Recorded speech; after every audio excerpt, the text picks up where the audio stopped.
Hey guys, you are watching your anime world. How are you all? Please support to subscribe this channel for watching new interesting stories. So in this video, we will see what if Deku never met All Might and stayed quirkless.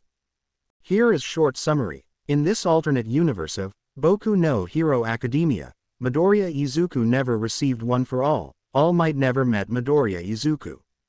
In a world where quirks are everything, Izuku grows up as one of the few quirkless people, facing the cruelty and indifference of a society obsessed with power. As UA's most promising heroes prepare to take over as the symbol of peace, All Might, Midoriya Izuku struggles to find his way in this society while protecting the only thing he has left. But before we start, if you want more stuff like this, then be sure to subscribe and like this video. And if possible, share this video with your friends. Now let's start the story. The sun shone brightly over the city of Musudafu, casting short shadows on the pavement and giving a golden glow to the skyscrapers. The media was at its peak, live streaming an event that kept all citizens glued to their screens. On the streets, people stopped in front of the shops, staring at the televisions showing the imposing and familiar figure of All Might, the symbol of peace. Plus ultra, All Might exclaimed with his characteristic enthusiasm, raising a fist in the air. His smile, wide and confident, seemed to shine as bright as the sun itself. His words resonated in everyone's hearts, reminding them that no matter how dark the times, there would always be hope as long as the heroes were there to protect them.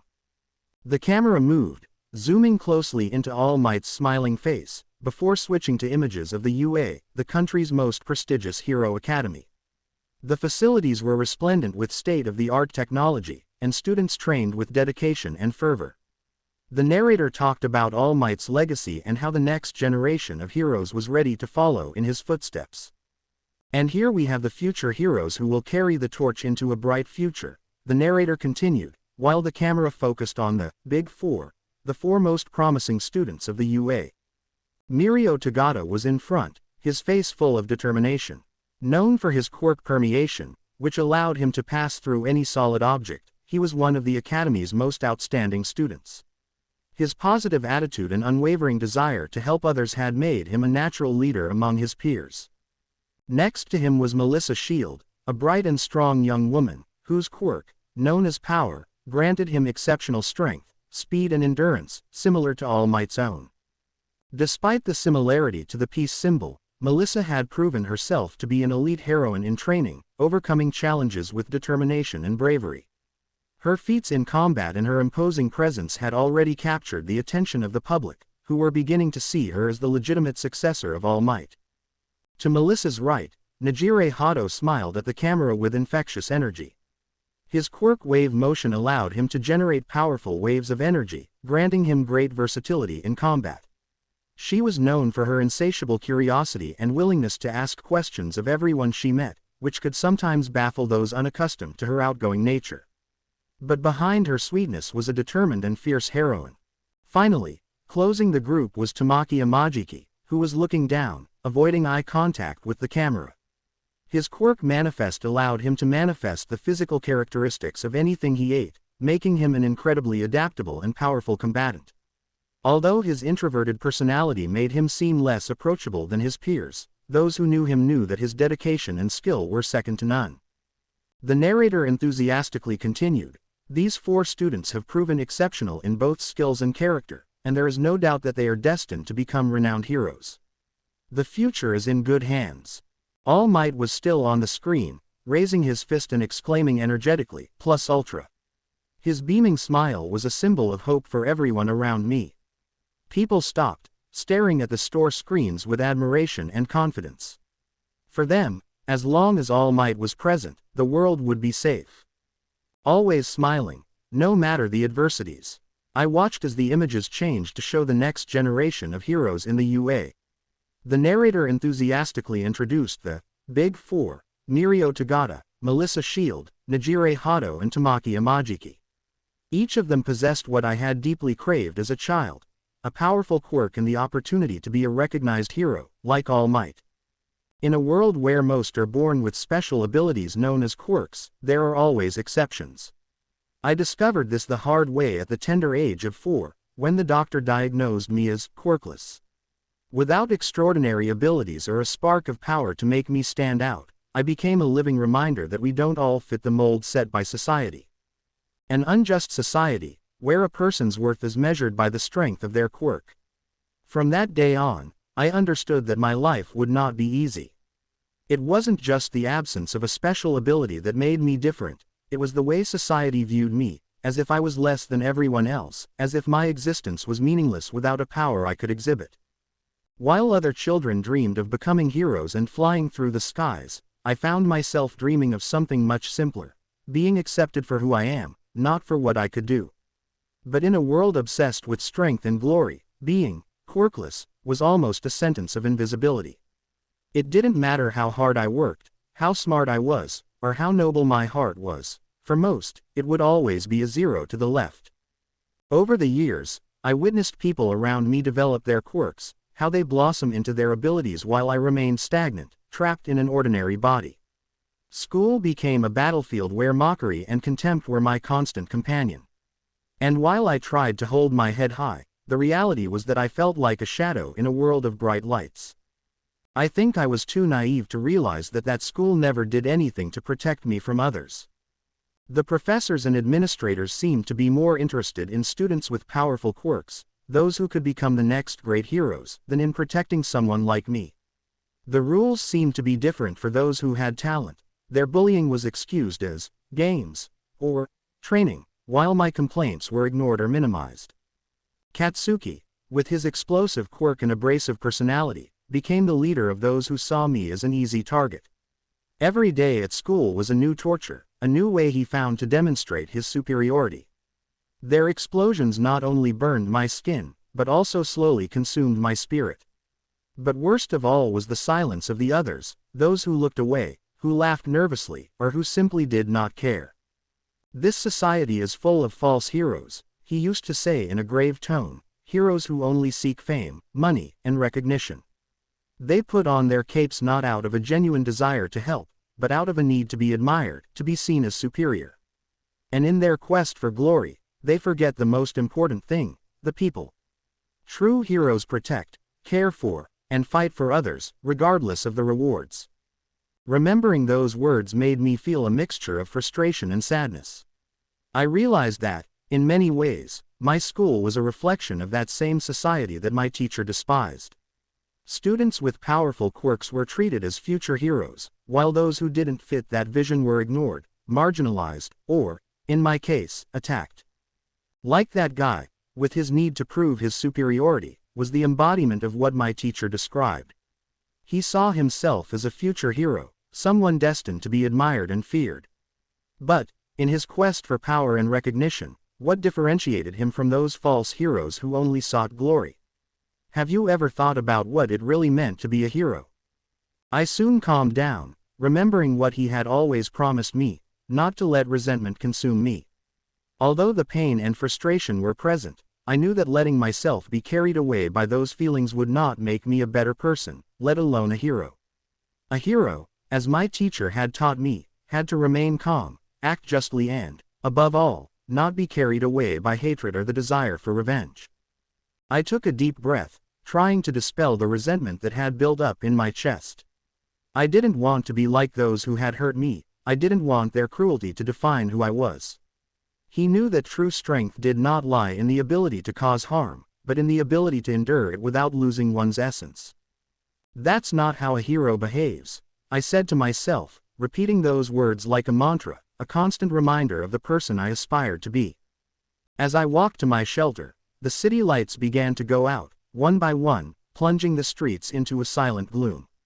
That darkness, far from being terrifying, offered me a strange sense of security, a cloak that hid my insecurities and allowed me to walk without being seen, without being judged. In the dim light, I felt freer, if only for a moment. The sun was just beginning to rise on the horizon, its faint rays filtering through the curtains of this small window. The dim light lit up the room softly, reminding me that another day had begun. Early in the morning, as it should always be, I must prepare breakfast at this time. Although my kitchen is modest, with only a stove, a refrigerator, and a few dishes and cutlery, it is more than enough. I open the refrigerator and take out the ingredients, eggs, bread, and a little milk. It's not much, but it's enough for the two of us. I put the pan on the stove and turn it on, concentrating on the task of preparing the toast and eggs. The sound of food cooking and the aroma beginning to fill in the small room offer me a strange comfort. Here, in this small home, I can at least offer Eri some normalcy. As I cook, I look across the room, toward the small bed where Eri still sleeps. Her serene face, her calm breathing, remind me why I do all this. I can't let the past catch up with her.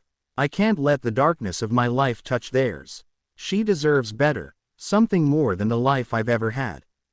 Breakfast is ready. I place the toast and eggs on 2 plates and pour some milk into 2 glasses. Walking to Eri's bed and waking her up has become a routine that, surprisingly, doesn't bother me. He called out to her softly, trying not to scare her. Eri, it's time to get up. She moves slowly, opening her eyes with a sleepy blink before looking at me with a small smile. Good morning, Ni-chan, she says in a soft voice. Good morning, I respond as I offer my hand to help her up. Breakfast is ready. She sits at the table while I place the plate in front of her. We sat quietly, enjoying the food. To anyone who saw us from the outside, we would look like just an older brother taking care of his little sister. No one would suspect the truth behind these walls. No one would know where we came from or what we have been through. And I prefer it to remain that way. After eating, the routine continues. Helping Eri get ready for school has become a ritual. I fix her hair and check her backpack to make sure she has everything she needs. Books, notebooks, pencils, and her lunch, something I carefully prepare every morning. Ready for school? I ask as I finish adjusting her hair. She nods with a determined expression, though I can see that little glimmer of nervousness in her eyes. He's still a little afraid to go out, but I've done everything I can to give him the strength he needs. Remember, if something happens, you call me, I say as I hand him her backpack. I won't hesitate to come for you, okay? Yes, I promise, she replies with the same courage she shows me every day. I kneel at her level and give her a firm but affectionate look. Then, I hug her briefly, letting her feel my support before letting her go. I hold her hand tightly as we leave the house. Eri isn't ready to walk to school alone yet, so I always go with her. We walk through quiet streets, avoiding crowded areas. Safety is our priority. Eri clings to my hand as we move forward. Her steps become more confident as we get closer to school, but I can still feel the slight tremor in her grip. When I arrive, I lean over and look into her eyes. I'll pick you up in the afternoon, okay, I say with a calm smile. Yes, I'll be waiting, Ni-chan, she replies, letting go of my hand with one last squeeze before entering the school building. I see her come and go through the crowd of children. Only when I'm sure he's entered the school do I turn around and start walking back. I see her come and go through the crowd of children. Only when I'm sure he's entered the school do I turn around and start walking back. As I walk through the quiet streets, my thoughts turn to our situation. The money, or rather, the lack of it. The money I have is barely enough for this week. There are not many options for someone like me. I can't ask the government for help. They are hypocrites, concerned about their image more than helping people like us. Nor can I go to those pathetic heroes, who only care about how they look publicly. The only thing it would achieve would be to draw attention to Eri and me. They would separate us in an instant, claiming that we are not fit to take care of ourselves because we are orphans. Besides, I can't even look for a normal job. I am a minor. No employer would agree to just hire a teenager. But that hasn't been a problem for me so far. I managed to survive on my own, thanks to all that hell he called training. He taught me to live on the margins, to take advantage of the shadows, to do what was necessary not to be caught. Survival was a dirty game, and I mastered it because I had no choice. However, Eri, she's different. She cannot be alone. I don't want her to live like I did, constantly looking over her shoulder, without a moment of peace. I need to find a way to keep her safe, to give her something that resembles a normal life. And if that means I have to go back to the night, as a watchman, then I will. I don't like to do it. I hate to go out into the dark, damp streets to confront the thugs and criminals hiding there. Not because he is afraid, but because there is always another enemy lurking. Those heroes who patrol the city, pretending to be justice. Escaping them is almost worse than facing criminals. I always have to be fast, be one step ahead. I could easily take care of them if I wanted to, I know. My training makes me more than capable of standing up to any of those false heroes, and yet I choose not to. That path is one I'll never take. No matter how much I despise them, I will not become what I detest. I will not be a murderer. I will not give them the satisfaction of proving that I am a monster. I will not give you an excuse to separate from Eri, to take her away from me and lead us to a fate worse than anything we have ever faced. I hope this is enough to keep us going a little longer, to ensure that Eri doesn't have to go hungry or afraid. The screen flickered, illuminating the room with the vibrant light of the morning news. The presenter's face, impeccable and full of seriousness, appeared as the daily segment on the current situation of the Society of Heroes began. Good morning. In today's news, a new debate has emerged on the internet, pitting the legitimacy of heroes against the threat of vigilantes, he announced in a solemn tone. Beside him, the image of a hero in action was replaced by a dark, diffuse and hooded figure, like a shadow moving across the rooftops of the city. These individuals, called vigilantes, although they do not carry licenses, have taken justice into their own hands. The screen showed short, messy clips of alleged vigilantes in action. People who moved in the night, confronting criminals quickly and lethally. Covered faces, improvised costumes, each with abilities that ranged from simple to terrifying. The proliferation of vigilantes has been a matter of growing concern. These people, lacking licenses and control, pose a threat not only to civilians but also to the very structure of public order. The presenter continued, as the images continued to change. The use of guns without supervision, without proper authorization, is illegal and endangers innocent citizens. One analyst appeared on the screen, gesturing vehemently as he debated the nature of these individuals. The vigilantes are, in many ways, just as dangerous as the villains themselves, he firmly stated. They are not subject to the same rules and regulations as professional heroes. They don't have a code of conduct or responsibility to others. They act under their own agendas, and their actions, such as murder or theft, are outside the control and supervision of the hero system. The presenter nodded as the analyst spoke. That's right, she said. The authorities have reiterated that although these individuals may appear to be doing the work of heroes, they should not be confused with real professional heroes. Vigilantes operate outside the law, and their actions often carry dangerous consequences for the community. The picture changed again, showing several prominent heroes offering statements to the press. We cannot allow unlicensed people to take the law into their own hands, declared one of the heroes, in his impeccable uniform and an authoritarian tone of voice. Our job is to protect people, and that includes protecting them from those who believe they can act outside the system. Another hero, with a sterner expression, added, the vigilantes only aggravate the situation. Their existence is a direct offense to the hard work of licensed heroes, and any act of vigilante will be treated for what it is, criminal activity. The newscast continued its flow, showing statistics on incidents involving vigilantes, highlighting the times they had interfered in heroic operations, the times when their actions had caused more damage than they were intended to prevent. The numbers were shown as irrefutable evidence of the danger represented by these vigilantes. Of course, the presenter concluded, police and hero agencies continue to work tirelessly to identify and apprehend these individuals. Citizens must remember that only licensed heroes have the right and proper training to use their gifts in law enforcement. As the news moved on to other topics, the narrative became clear. The vigilantes were seen as a threat, a dangerous shadow in a society that preferred the clarity of regulated authority. In a world where heroes were the image of order and hope, those who operated outside the law, in the shadows, could only be considered as masked villains. The night was at its peak, and the apartment was plunged into a deep silence. I approached Eri's room with stealthy steps, watching for any signs that I might wake her up. The dim glow of the night lamp cast soft shadows on the wall, and the quiet rhythm of her breathing confirmed that she was still fast asleep.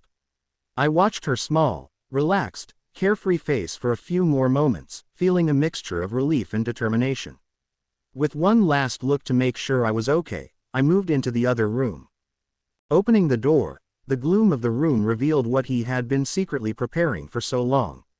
I walked over to the table where my equipment rested, each piece carefully selected and modified for the needs of this life I had chosen.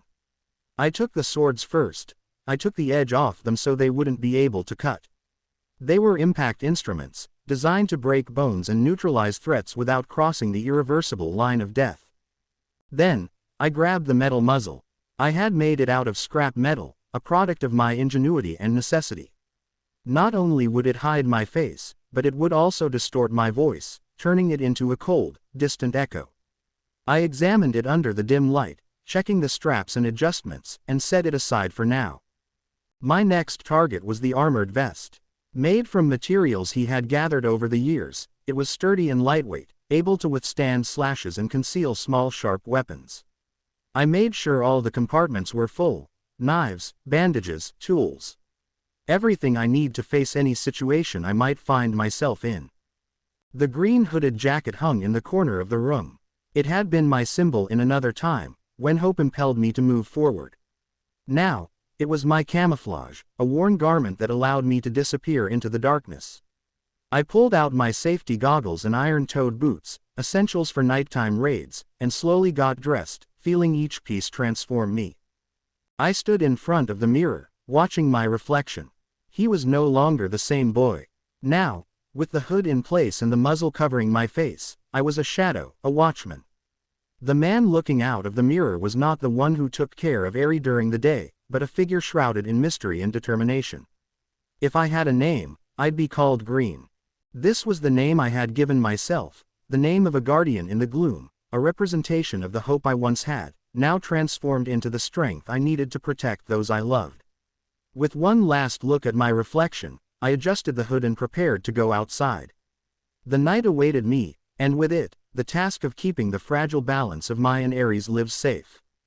I made my way to the door, opening it carefully and stepping into the dark mantle of the city, ready to face whatever the night brought. Once outside, I slipped through the alleys, always staying in the shadows and away from prying eyes. The cold of the night filtered through the jacket, but it was a cold to which I had already become accustomed.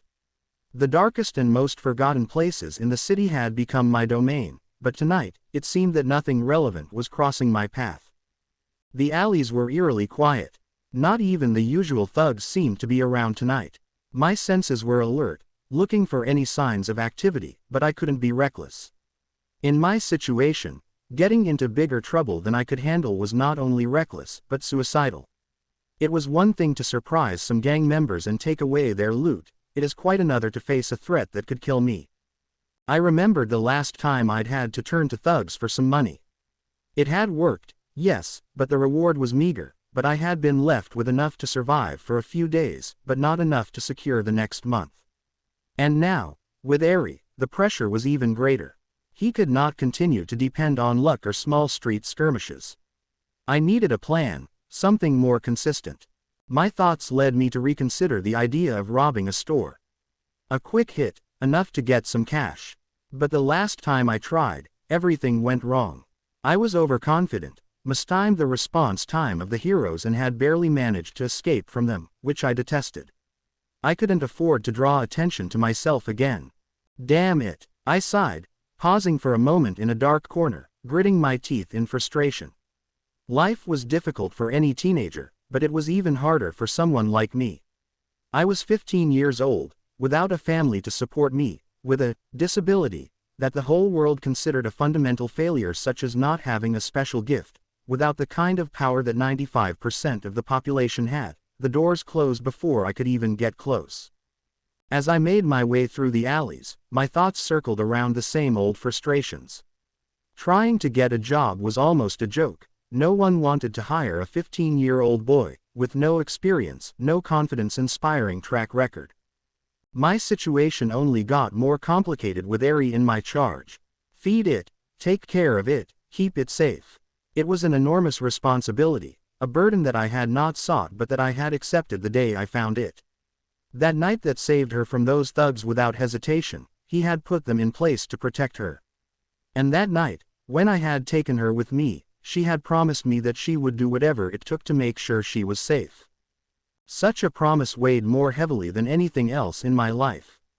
Even if it meant continuing this precarious existence, continuing to survive in any way I could, I would. At least I can use this miserable life to give her a chance to have a happy life. Good night, everyone. A sudden noise pulled me out of my thoughts. It was loud, echoing through the silent streets.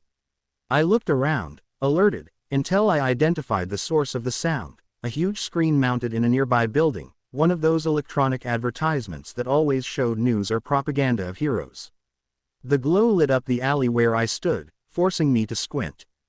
I took off my hood, muzzle and goggles, quickly storing them in the inside pockets of my jacket. I didn't want to draw attention to myself, so I moved to the entrance of the alley and mingled with the few people who were still wandering the street at this hour. I looked up at the screen. Professional hero present Mike appeared in it, his signature voice echoing through the city. Good evening, citizens.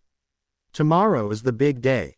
The UA entrance exam. Yes, you heard that right, the most prestigious school of heroes in Japan, and even one of the most recognized in the world, opens its doors once again to welcome the future protectors of our society. The screen changed images, showing the different areas of the UA as President Mike continued his monologue full of enthusiasm. It's not just about the heroes department, no. We also have the general education department, the support department, the management department. There's a place for all talent. But of course, the most coveted is the heroes department, where the bravest train to become the most prestigious future heroes of all. I looked at the ad, my hands clenching inside my jacket pockets. Entering the UA was the dream of many, a place where aspiring heroes went to be trained. And even for those who didn't have an outstanding gift, there were opportunities. But the Department of Heroes, that had always been the most coveted, the most difficult to achieve. I remembered the days when I had that hope too, when I thought I could be one of them. Someone who could protect others, someone who wouldn't stand by while evil lurked. Thinking about it now made me feel a mixture of bitterness and resignation. How naive I had been then, when everything seemed possible, without knowing that a diagnosis was about to change everything. Quirkless, that word had fallen on me like a hammer, crushing all my illusions. Someone without a gift, a rarity in a world where 95% of the population possessed some form of power. At that moment, I had felt as if the ground was opening up beneath my feet, as if an impenetrable darkness enveloped me. The looks around me changed almost immediately. From being the child full of dreams and hopes, I became an outcast, someone whom society saw as a plague. My presence became uncomfortable, even for those who used to call themselves my friends. The world, which once seemed full of possibilities, now offered me only closed doors. And UA, the school he had once dreamed of entering, became a symbol of everything he despised. Because even though All Might, the symbol of peace, had come out of their ranks, other people were coming out of there as well. Trash, hypocrites, those who only sought fame and glory while hiding behind the mask of being heroes. Many of them were nothing more than villains with good suits and impeccable smiles, tarnishing the meaning of what a hero was supposed to be. All because society needed to feel safe, it needed to have a figure to look to with hope, regardless of whether that figure was empty inside.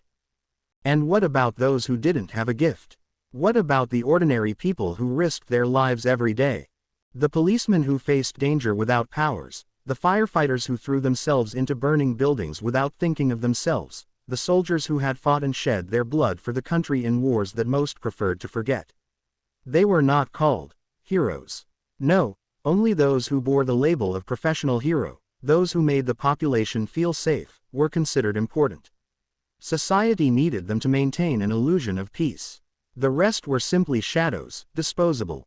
That was the reality that the UA represented for me. It was not an institution that sought to create true heroes, but a showcase for society, a theater where heroes were selected more for their potential to maintain the facade than for their true desire to help. The memory of that night took hold of me, burning every corner of my mind with the same fury as it had then. Mom was in danger, trapped in a desperate situation. There were heroes present, figures that I had admired all my life, but they did nothing. They stood there, vigilant and motionless. Their impeccable suits and their cold looks as they talked to each other. "We can't intervene," that was what they said. "We must wait for a hero with a gift better suited to this situation." Those words resounded like an empty echo, a death sentence pronounced with the cruelest indifference. That moment stretched out for an eternity as I looked around, looking for someone, anyone, to do something. But no one moved. No one lifted a finger to help her. The heroes, those beings who were supposed to protect us, were only concerned with following the rules, with not taking a risk that could jeopardize their reputation or their image. The scene unfolded like a slow-motion nightmare. The seconds seemed like hours, and each of them sealed my mother's fate. She died that night, right there, while the heroes waited. And when someone, with the right gift, finally showed up, it was too late. The only thing that remained was tragedy and pain. My mother was gone, and with her, a part of me was broken forever. Bastards. That word kept repeating itself in my mind, over and over again. What good were those powers, those flashy outfits, those arrogant smiles, if they couldn't save a person when they needed it most? How could they call themselves heroes when they allowed a life to be extinguished in front of them, all for the sake of absurd protocol? From that day on, the image he had of the heroes changed forever. He no longer saw them as saviors, but as symbols of a broken and selfish system, where appearances mattered more than human lives. They were heroes in name only, guardians of a facade that hid reality. The truth was that they were just as useless as the others. No, worse, because they had the power to change things, but they chose not to. I closed my eyes and shook my head, trying to push away the pain that the memory brought with it. I had promised not to let that anger control me, but sometimes, like now, it was hard. It's hard not to feel the hatred bubbling up inside me when I saw those heroes receive praise and glory while the system they protected left people like my mother to die in oblivion. The screen continued to glow with images of the UA, showing students smiling and full of hope. But all I saw were empty promises and a system that failed people when they needed it most. As the rest of the world marveled at the heroes that institution produced, I couldn't help but feel a deep contempt for what they really meant. The crowd continued to watch the announcement of the UA, oblivious to the pain that boiled inside me. They couldn't comprehend it. They would never understand what it was like to be on the other side, to be the one to whom the system turned its back, but I did know. And that is why he did not seek his approval or recognition. I didn't need to be called a hero. That word was rotten, devoid of meaning. It was just a title society gave to those who wore flashy outfits and followed the rules without question. The truth was that being a hero wasn't about recognition or fame, but about the decisions you made when no one else was willing to act. I had learned that the hard way. The grudge from that night had kept me alive until now, but I had to let it go. I couldn't let that hatred consume me completely, not when there was someone who needed me. I thought of Eri, of her fragile, small figure, of the way her eyes reflected fear and hope in equal parts. She depended on me. I was her only protector in a world that had been cruel to her from the beginning. I couldn't fail her. I couldn't let her grow into the same hatred and resentment that had been fed to me for so long. Then, I looked again at the UA advertisement. The bright lights and present Mike's enthusiastic words only made me feel repulsed. The thought of entering this school sickened me. Entering would mean joining the same system that had allowed my mother to die, for people like Eri to be forgotten. But I also knew that UA offered more than just training for heroes. It offered an opportunity, a door that, even if stained, could lead to a better future for Eri and me. The thought was bitter, but necessary. For someone like me, without a quirk, entering would be nearly impossible. However, impossibility had never been a barrier for me. I wasn't weak. I might not have a quirk, but I had spent years training, studying, preparing to survive in a world that saw me as waste. I had memorized tactics, learned to use my environment, and my intelligence had always been my greatest weapon. I knew that, at least on the written exam, I had a real chance. Then, I remembered my teacher's words.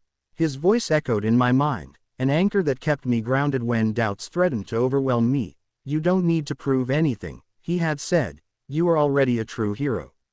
At that moment, those words were what gave me a glimmer of hope in the darkest moment of my life.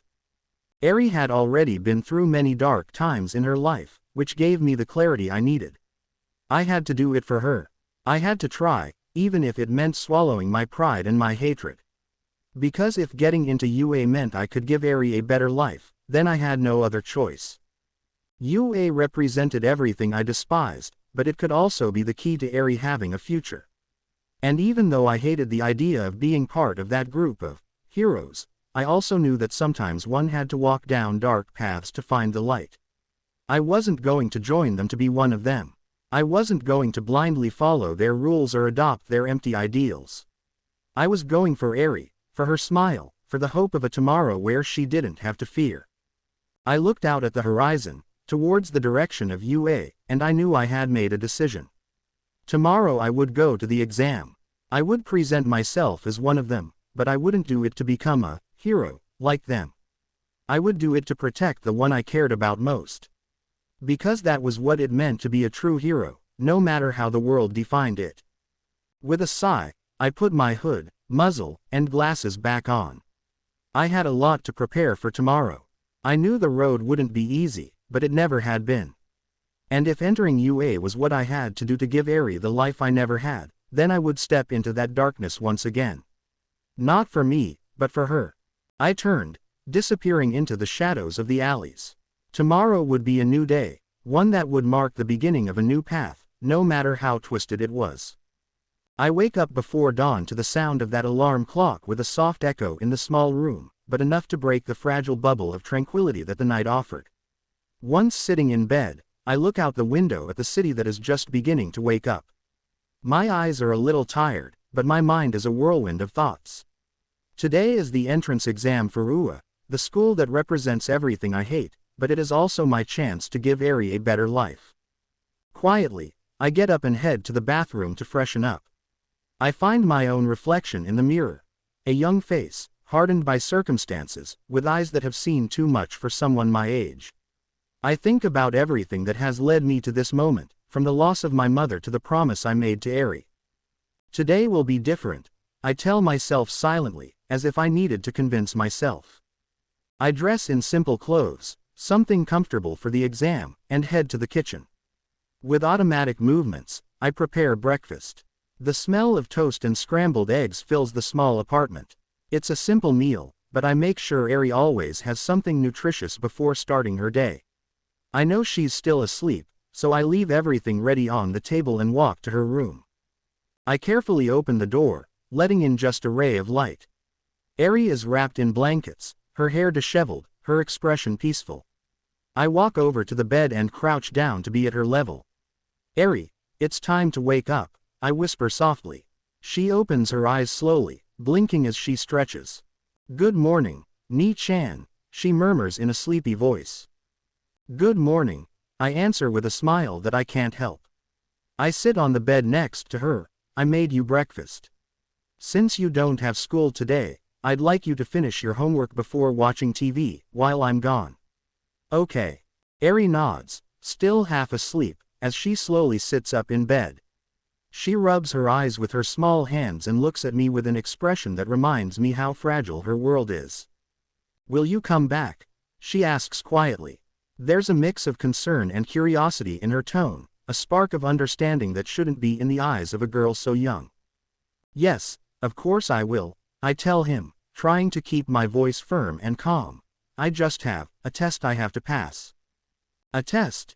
Eri asks, tilting her head with that innocent look that completely disarms me.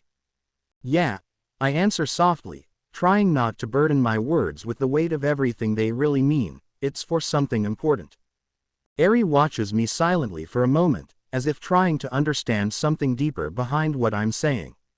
Her big, curious eyes pierce through me, filled with a mix of innocence and wisdom that disarms me. Is it like school tests? He asks, tilting his head. Something like that, I answer, with a slight smile, but this test is to help us have a better life, for you, for us. Her expression changes, showing a small understanding that breaks me a little inside.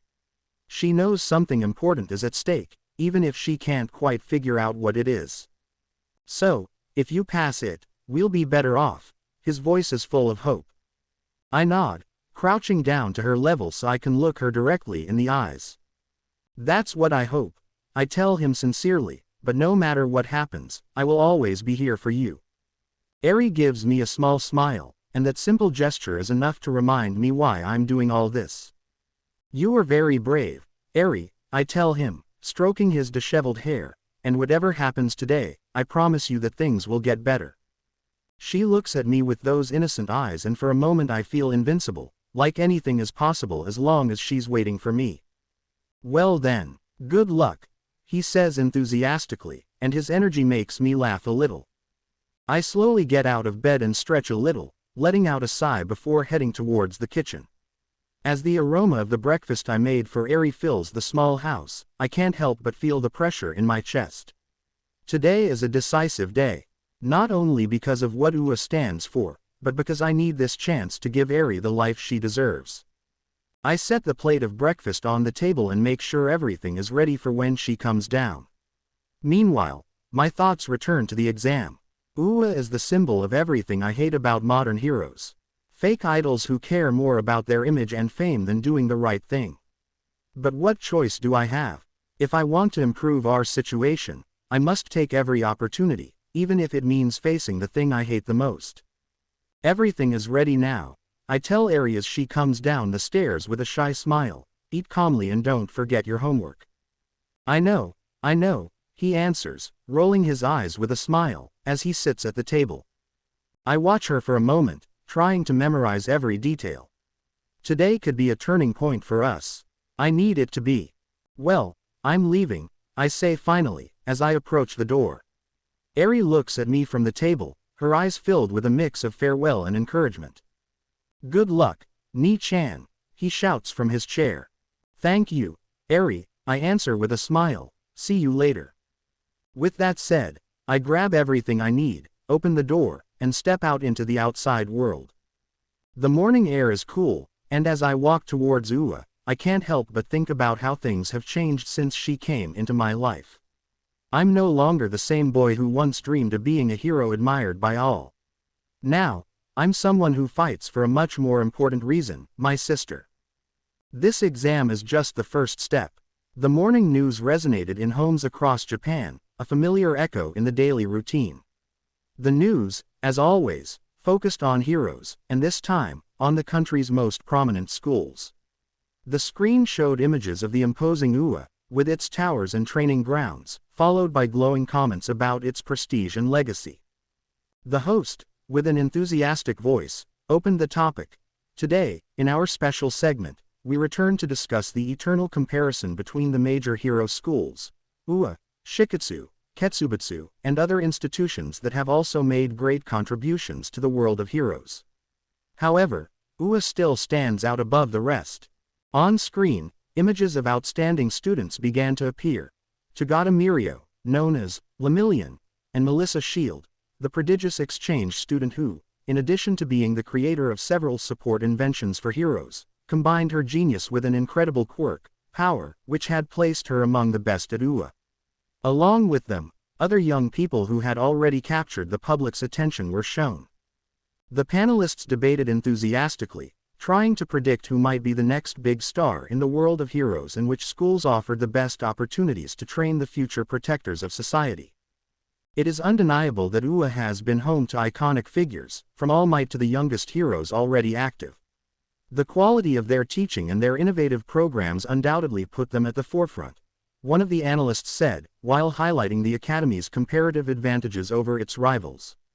Another commenter added, Shiketsu is also a great school, with a more disciplined approach.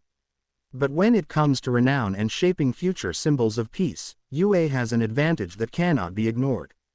The debate continued with statistics about the graduates of each school, their achievements, and the dangers they faced on a daily basis.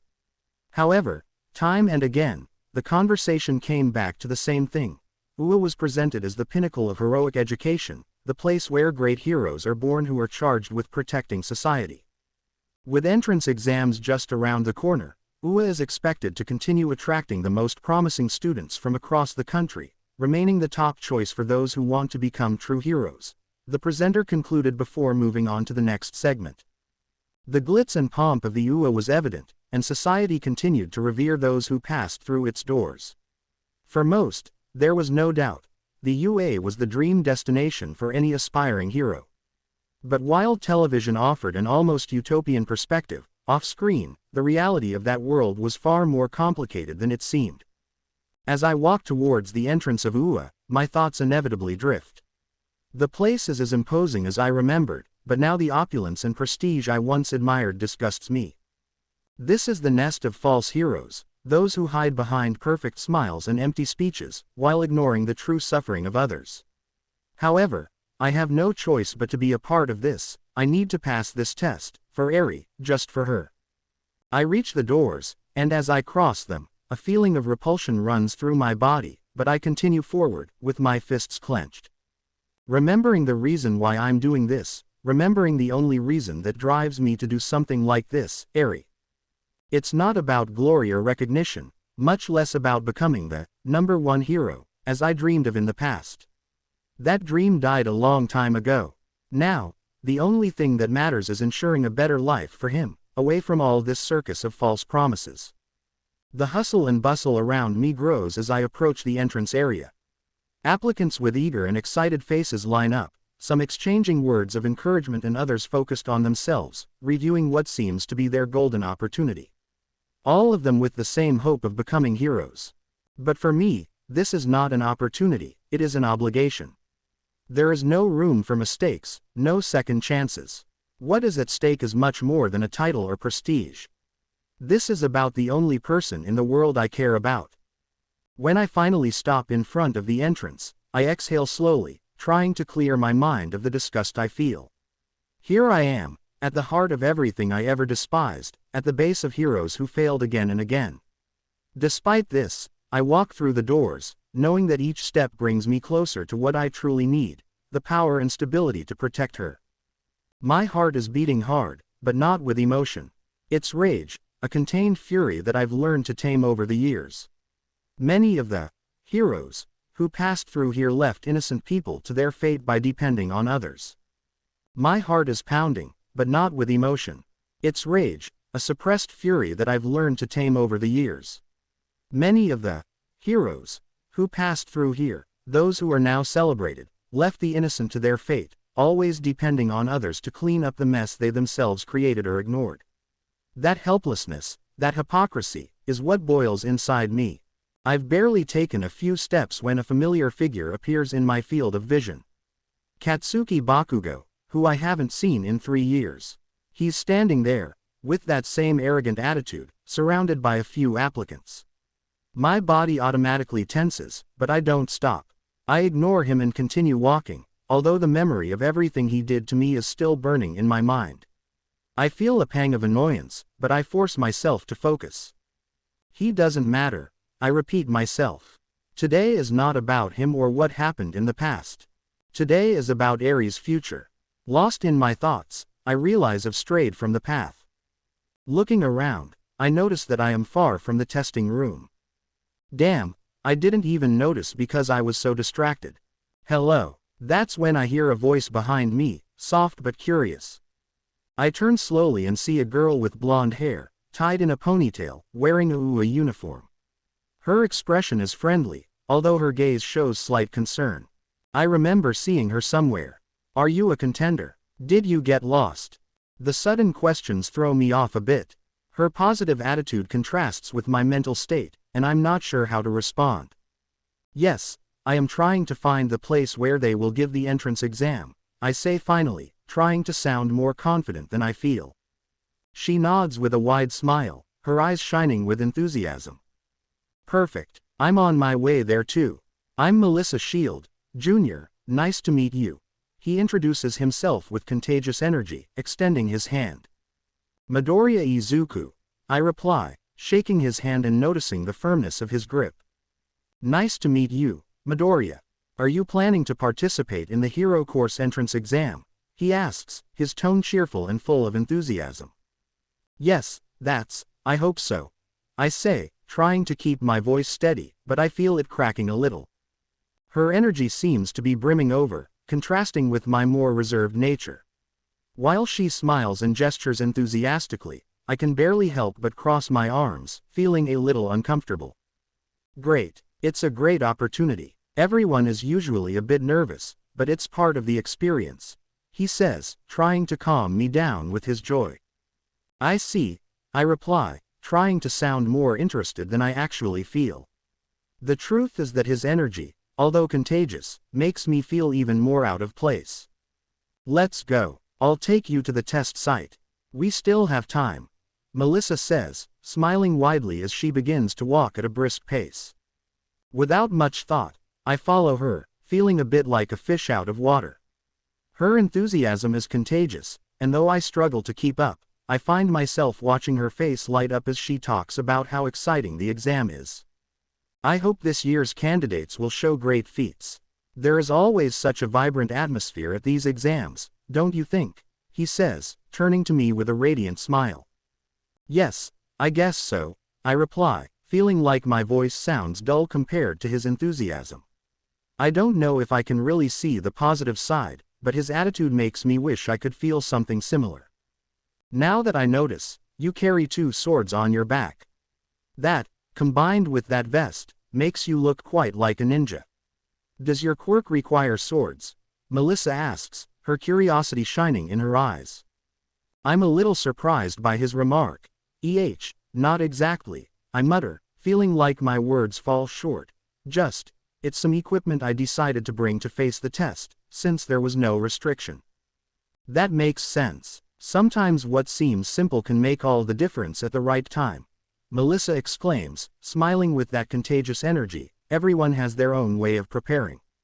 I, for example, always carry some of my best inventions with me. That makes me feel more confident. Inventions? I ask, intrigued by his enthusiasm. Do you have any quirk related to that? Actually, no, she answers with a bright smile. My quirk, power, increases my strength, speed, and endurance to very high levels, although at first it was hard for me to get used to handling so much power without hurting myself. However, I have learned to combine it with my skills as an inventor, which allows me to create devices that make the most of my quirk. And you, what is your quirk? Well, my quirk is, I don't really have a quirk, I mutter, feeling the awkwardness creeping in again. As I say those words, a chill runs down my spine. What have I done? Here I am, in the supposed hero school, confessing that I'm quirkless.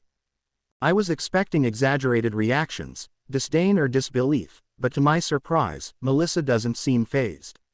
Her gaze remains curious and animated, as if she's intrigued by my answer.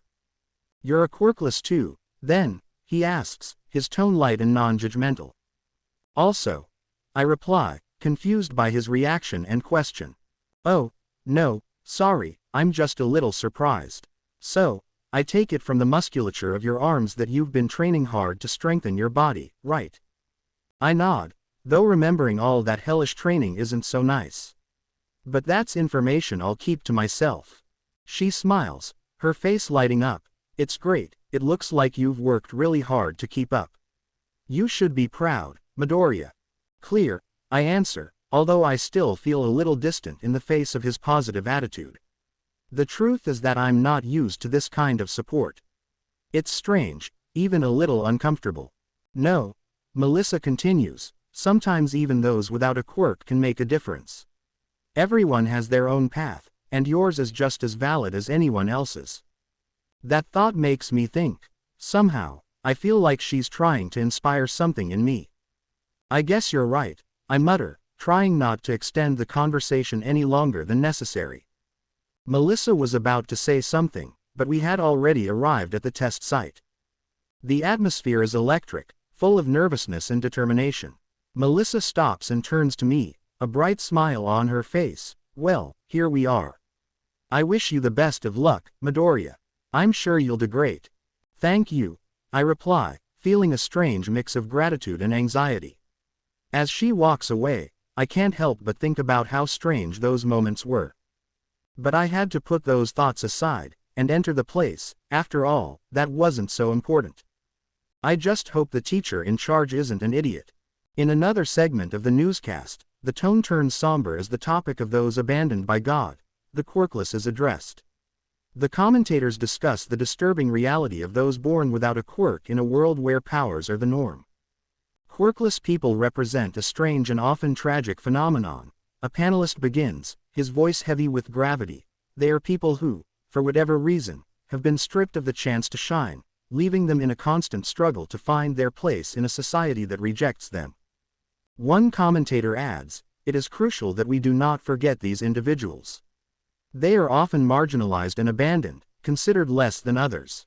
They need support, but also understanding, to face the adversities that life imposes on them." The on-screen images show Quirkless in difficult situations, struggling for employment, facing rejection and dealing with social stigma. The harsh reality is that many of them experience problems that go beyond the lack of a quirk.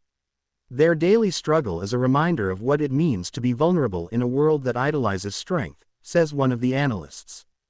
If you know someone who doesn't have a quirk, it's vital that you reach out and offer help. We can't allow them to be forgotten or considered outcasts. Another commenter emphasizes, his tone charged with urgency, discrimination against the Quirkless is not only unacceptable, it perpetuates a cycle of abandonment and hopelessness. The Quirkless testimonies that appear on screen are heartbreaking. "I have felt the weight of rejection in every aspect of my life," says one young woman, with tears in her eyes. "Everyone looks at me like I'm a freak, for not having a quirk. People just don't understand what it means to live like this." As the camera shows other Quirkless sharing their experiences, their faces reflect a mix of pain and resilience. "I often feel invisible. In a world where everyone has powers, I am just nothing," adds a young man with a trembling voice. The segment concludes with a call to action and awareness. If you happen to know an individual diagnosed as Quirkless, please do not dismiss them. They have had to deal with a lot for as long as they can remember, and their struggle is one we should all acknowledge and support. Humanity is not measured by the powers we possess, but by how we treat the most vulnerable among us. The message resonates, leaving a sense of urgency in the air, as the screen goes dark, reminding the audience of the importance of empathy and solidarity in a world that often forgets those who don't fit the norm. I just finished the written exam, and surprisingly, it wasn't as difficult as I expected. I had feared the worst, especially considering that I left school at the age of 12. But somehow, I managed to stay calm and complete all the questions. I feel relieved when I hand in my exam. We are directed to an auditorium, where a hero named Present Mike appears to give us a presentation on the upcoming test. He is energetic, almost overly enthusiastic. To be honest, I find his attitude a little embarrassing to watch, but I try to focus on the information. He explains the mechanics of the next phase of the exam. We will have 15 minutes to participate in a combat test. There will be several types of robots acting as villains in different large battle centers, each with different levels of difficulty. Some robots are worth 2 points, others 3, and the most difficult to defeat are worth 7 points. The goal is to destroy as many robots as possible using the quirks. It is forbidden to attack your companions or perform non-heroic actions, Present Mike warns, in a tone that tries to be serious but does not lose its strident style. I've been through similar situations before, running around, dodging, and hitting enemies. This shouldn't be that different from the real battlefield. I look at others, but I don't compare myself to them. Some are tense, others are overconfident, but all of that is irrelevant to me. I only have one goal in mind: to pass this test, no matter what others say or think. I'm not here to show off or impress anyone. I just want to pass the test and move on, with the sole purpose of helping my sister. She's what keeps me focused. Suddenly, a boy raises his hand, interrupting my thoughts.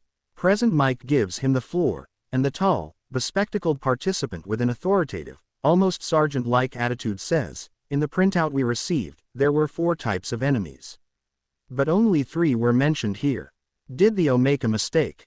His tone is sharp, as if he is questioning the school's capabilities. It is an arrogant attitude, of someone who seems to enjoy pointing out what he perceives as mistakes. Before Present Mike can respond, the boy shifts his attention to me. His gaze is cold, calculating, and it takes me by surprise.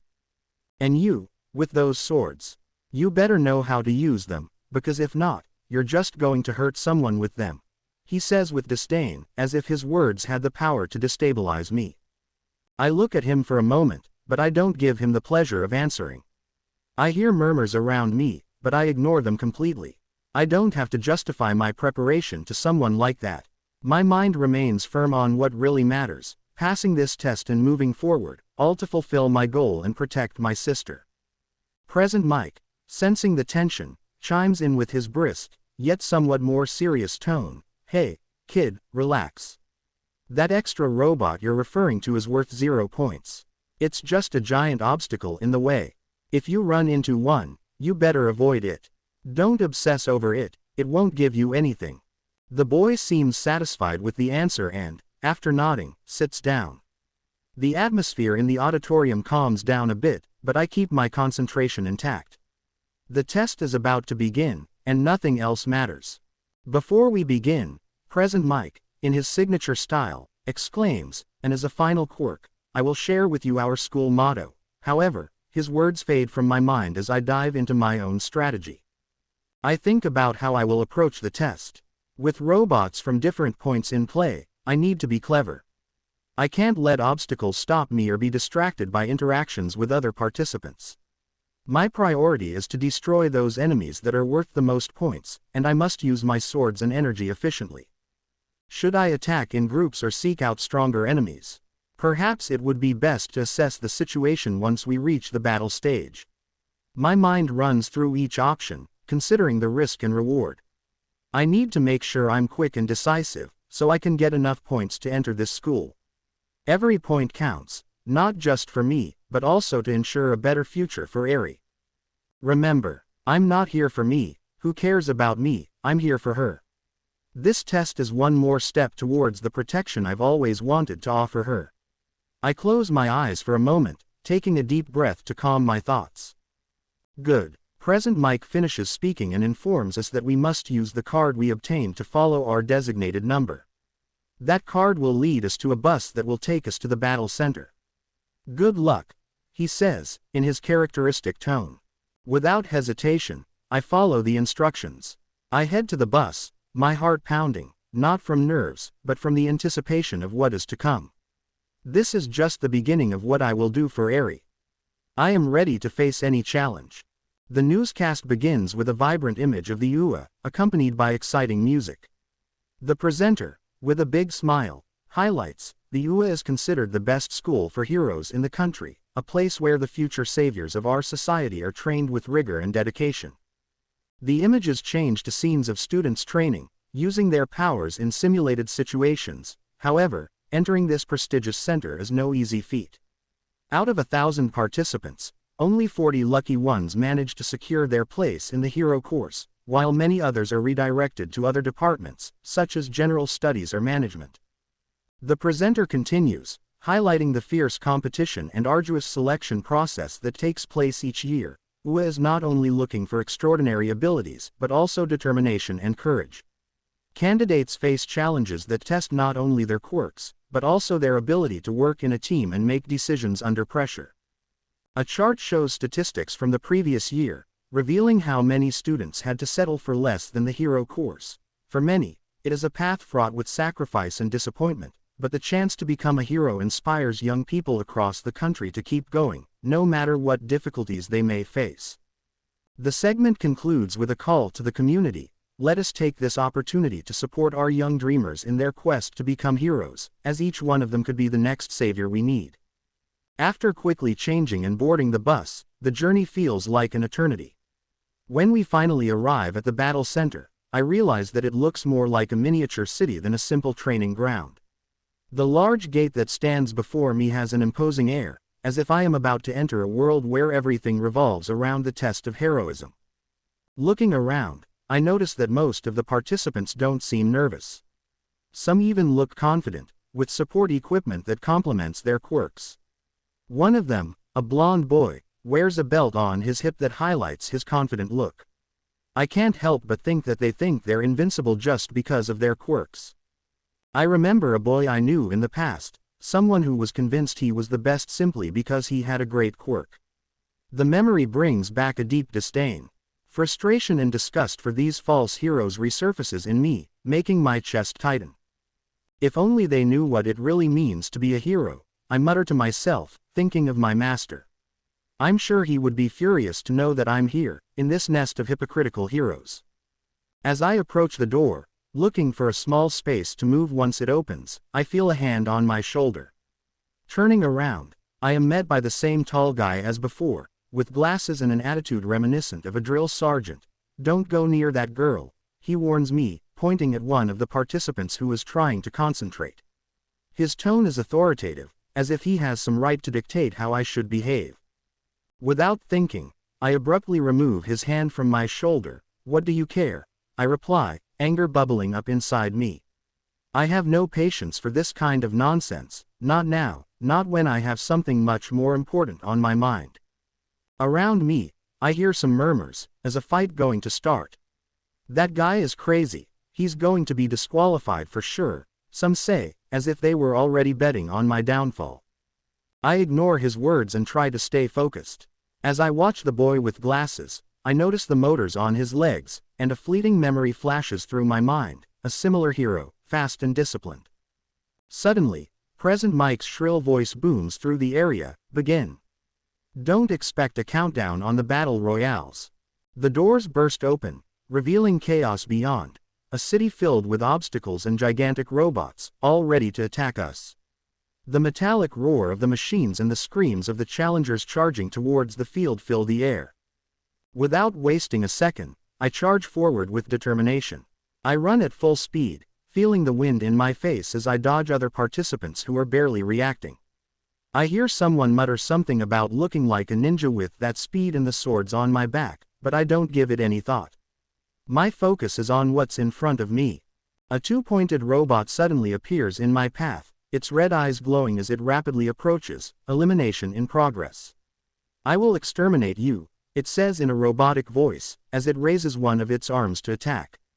But I don't cower. I grip my swords firmly and leap upwards, straight for its weak point.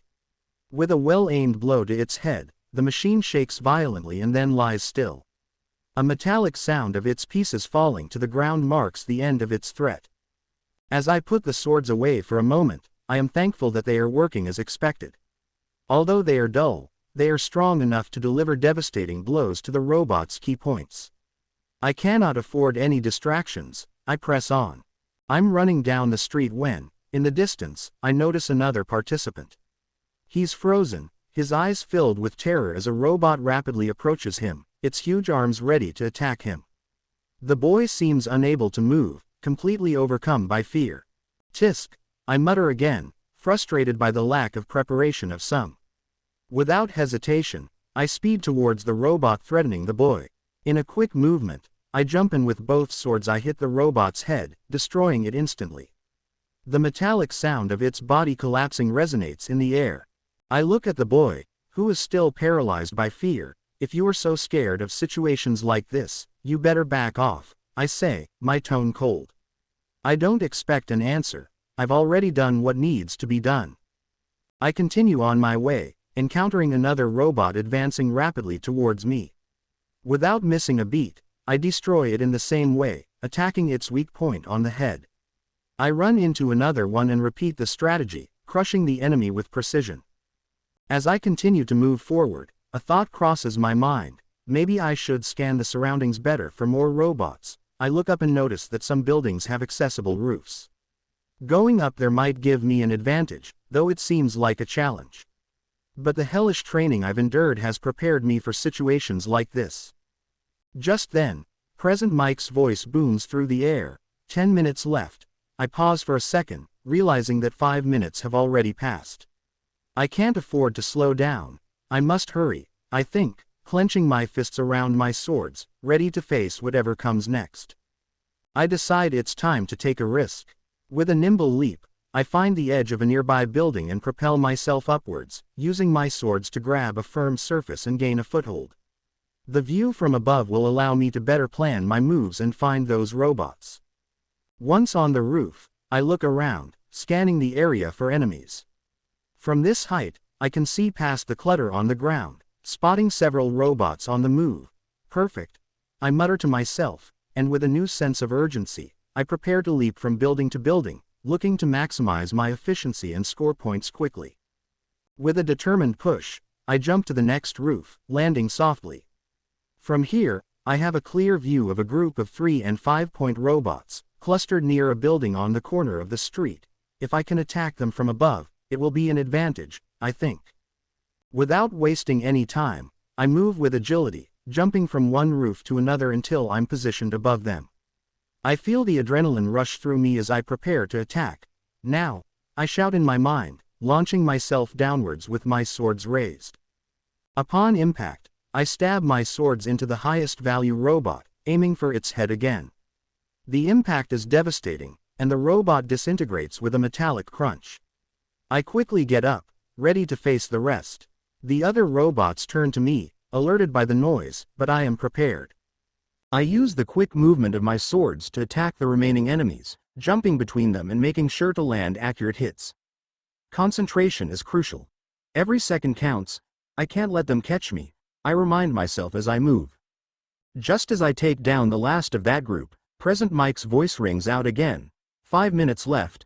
My heart pounds. I must keep going. With renewed energy, I jump back to the next building, quickly scanning the area. In the distance, I see more robots in the distance. This is my chance, I say, and I launch myself towards the next objective, determined to get as many points as possible before time runs out. Suddenly, my attention is diverted by the sound of screaming. A few feet away, a student is being held by 2 robots, unable to use his quirk. Frustration builds up in me. How stupid, I think. Without hesitation, I head towards it. Upon arriving, I grab my swords and attack the robot holding it. With a well-aimed blow to the head, the enemy falls, leaving the student free. But I don't stop there. I quickly turn to the second robot and destroy it in the same way. Come on, get up, I tell the boy, who seems stunned. A hero does not cry or cower in the face of adversity. I throw at him, feeling the frustration in my voice. Those words seem to resonate in me, reminding me of my teacher. Without waiting for a response, I quickly walk away, focused on continuing on my way. As I run, I realize what I just said, and I think, am I talking like him? I mutter to myself, surprised. It's a mania that seems to have stuck with me. Never mind, I have to concentrate on the test. Focused on my objective, I hear Present Mike's voice echo through the air again. 3 minutes left. I feel a chill of urgency. Looking around, I realize I've arrived at the center of the battle stage. The scene is chaotic. There are all sorts of destroyed robots strewn across the streets, some destroyed, while others are arguing amongst themselves over the robots.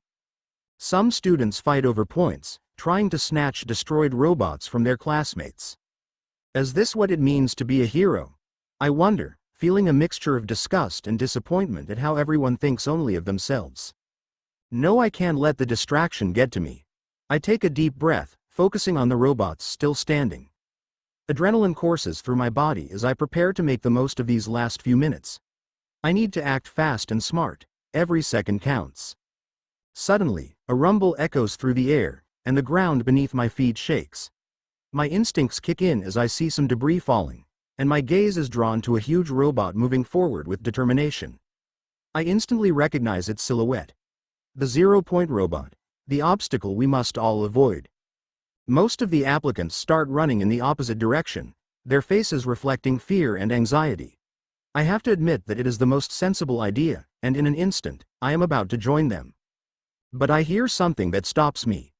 A few feet away, I see a brown-haired girl trapped under rubble. Her gaze is filled with despair, and her leg is immobile, stuck at an awkward angle. All around me, other applicants are running past her without even looking at her. Their indifference fills me with fury. They are aspiring heroes, and they are ignoring someone in danger. They are idiots. I mutter angrily, frustration bubbling up inside me. I remember my own experiences, the times when others looked the other way while I needed help. Those memories are like daggers, and every time I see that same indifference, the anger grows. I can't just sit back and do nothing. Wasting no time, I launch myself towards her, running at full speed. Each step echoes in my mind, fueling my anger at seeing these morons ignore someone in danger. Frustration bubbles up inside me, intensified by the inaction of the others.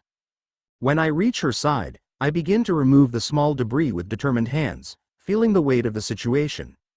The girl looks at me with a mixture of surprise, hope and fear.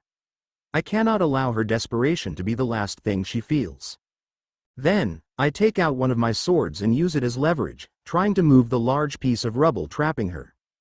But when I try to move it, I realize that it is heavier than I expected. Damn! I curse under my breath, feeling the pressure of time as the robot draws closer, its shadow looming ominously over us. Every second counts and the weight of the debris feels more and more like a burden. Come on, a little more, I scream, gritting my teeth and concentrating on moving him. Adrenaline is pumping through my veins. I know I have to act fast, but the effort seems endless. However, I can't give up. Someone's life is at stake now. Just then, I see how the girl, clearly showing signs of nausea, touches the rubble and it begins to levitate. My surprise is mixed with a spark of hope. I take advantage of that advantage instantly. With a push, I carry her in my arms, feeling her light but significant weight. Hold on tight, I tell him, as I push myself backwards, away from the robot's imminent threat. The ground shakes beneath my feet and the shadow of the huge enemy lengthens, but I don't stop. Every step counts. Adrenaline and determination push me forward. Finally, we reach safety, and at that moment I hear Present Mike's voice echo through the chaos. The test is over. A loud alarm sounds, and I watch as the robot stops, its imposing silhouette standing still. I'm astounded, I think, frustrated that I haven't been able to count the points I've accumulated by destroying those robots. In the midst of my thoughts, I hear a soft voice. It's the girl I still have in my arms. Are you okay? I ask her, feeling a little guilty for not asking sooner. She answers with a soft whisper, I hurt my ankle. Looking at her, I notice that her face is flushed, and I can't help but feel confused by that. Maybe she has a fever. Suddenly, I hear murmurs from others around me. Look at that, quite a gentleman, says one, and another adds, how envious. I really don't understand what they're talking about at all. Just then, a short figure approaches. It's a grandmother in a doctor's coat, her gaze full of concern. Are there any injuries? She asks, watching closely. Yes, this girl twisted her ankle, I answer, while I lead her towards her. Grandma nods and motions for me to place her gently on the ground. Obeying, I carefully place the girl down, and Grandma begins to examine her ankle with firm, expert hands. As she does so, I step back slightly, feeling that my role here is now complete. However, I can't help but stare, uneasy. Are you okay? I ask the girl, who still looks a bit dazed.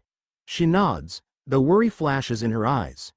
Grandma murmurs reassuring words as she checks her injury, and I feel a little more relieved to see that it's not that bad.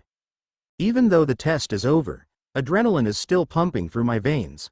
I hope next time, the others won't ignore someone in danger. I think, remembering the indifference of the other applicants. I hope those guys never become heroes, because they don't deserve that privilege if they're not willing to risk themselves for others. Just then, I hear Present Mike's voice booming over the speakers. Thank you for coming. Please head back to the bus so we can take you to headquarters and then home. Results will be available in a week. The crowd begins to stir, but my mind is still a little preoccupied. I look at the girl I helped and the grandmother, who, to my surprise, turns out to have a quirk that helps heal wounds. I see that they are okay before joining the others. Eventually, I decide it's time to go. I don't expect to be thanked. I did it because it was the right thing to do. My only priority now is to get home to Eri and tell her everything that happened. The thought of waiting for the results fills me with anxiety. If I don't pass, I'll have to think of other options, and that bothers me. I don't want to consider the possibility of disappointing her. With those thoughts in mind, I join the crowd heading toward the bus, determined to face whatever comes.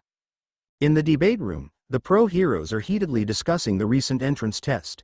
Screens are showing images of the giant robot that nearly wiped out the applicants.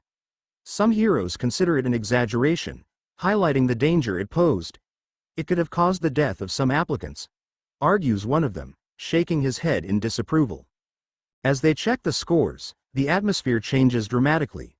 They're shocked to see that one contestant has scored over 100 points. 60 for heroic actions and 40 for defeating robots considered villains. The room is filled with murmurs of amazement. Who is this guy? They ask each other, intrigued by the unexpected performance.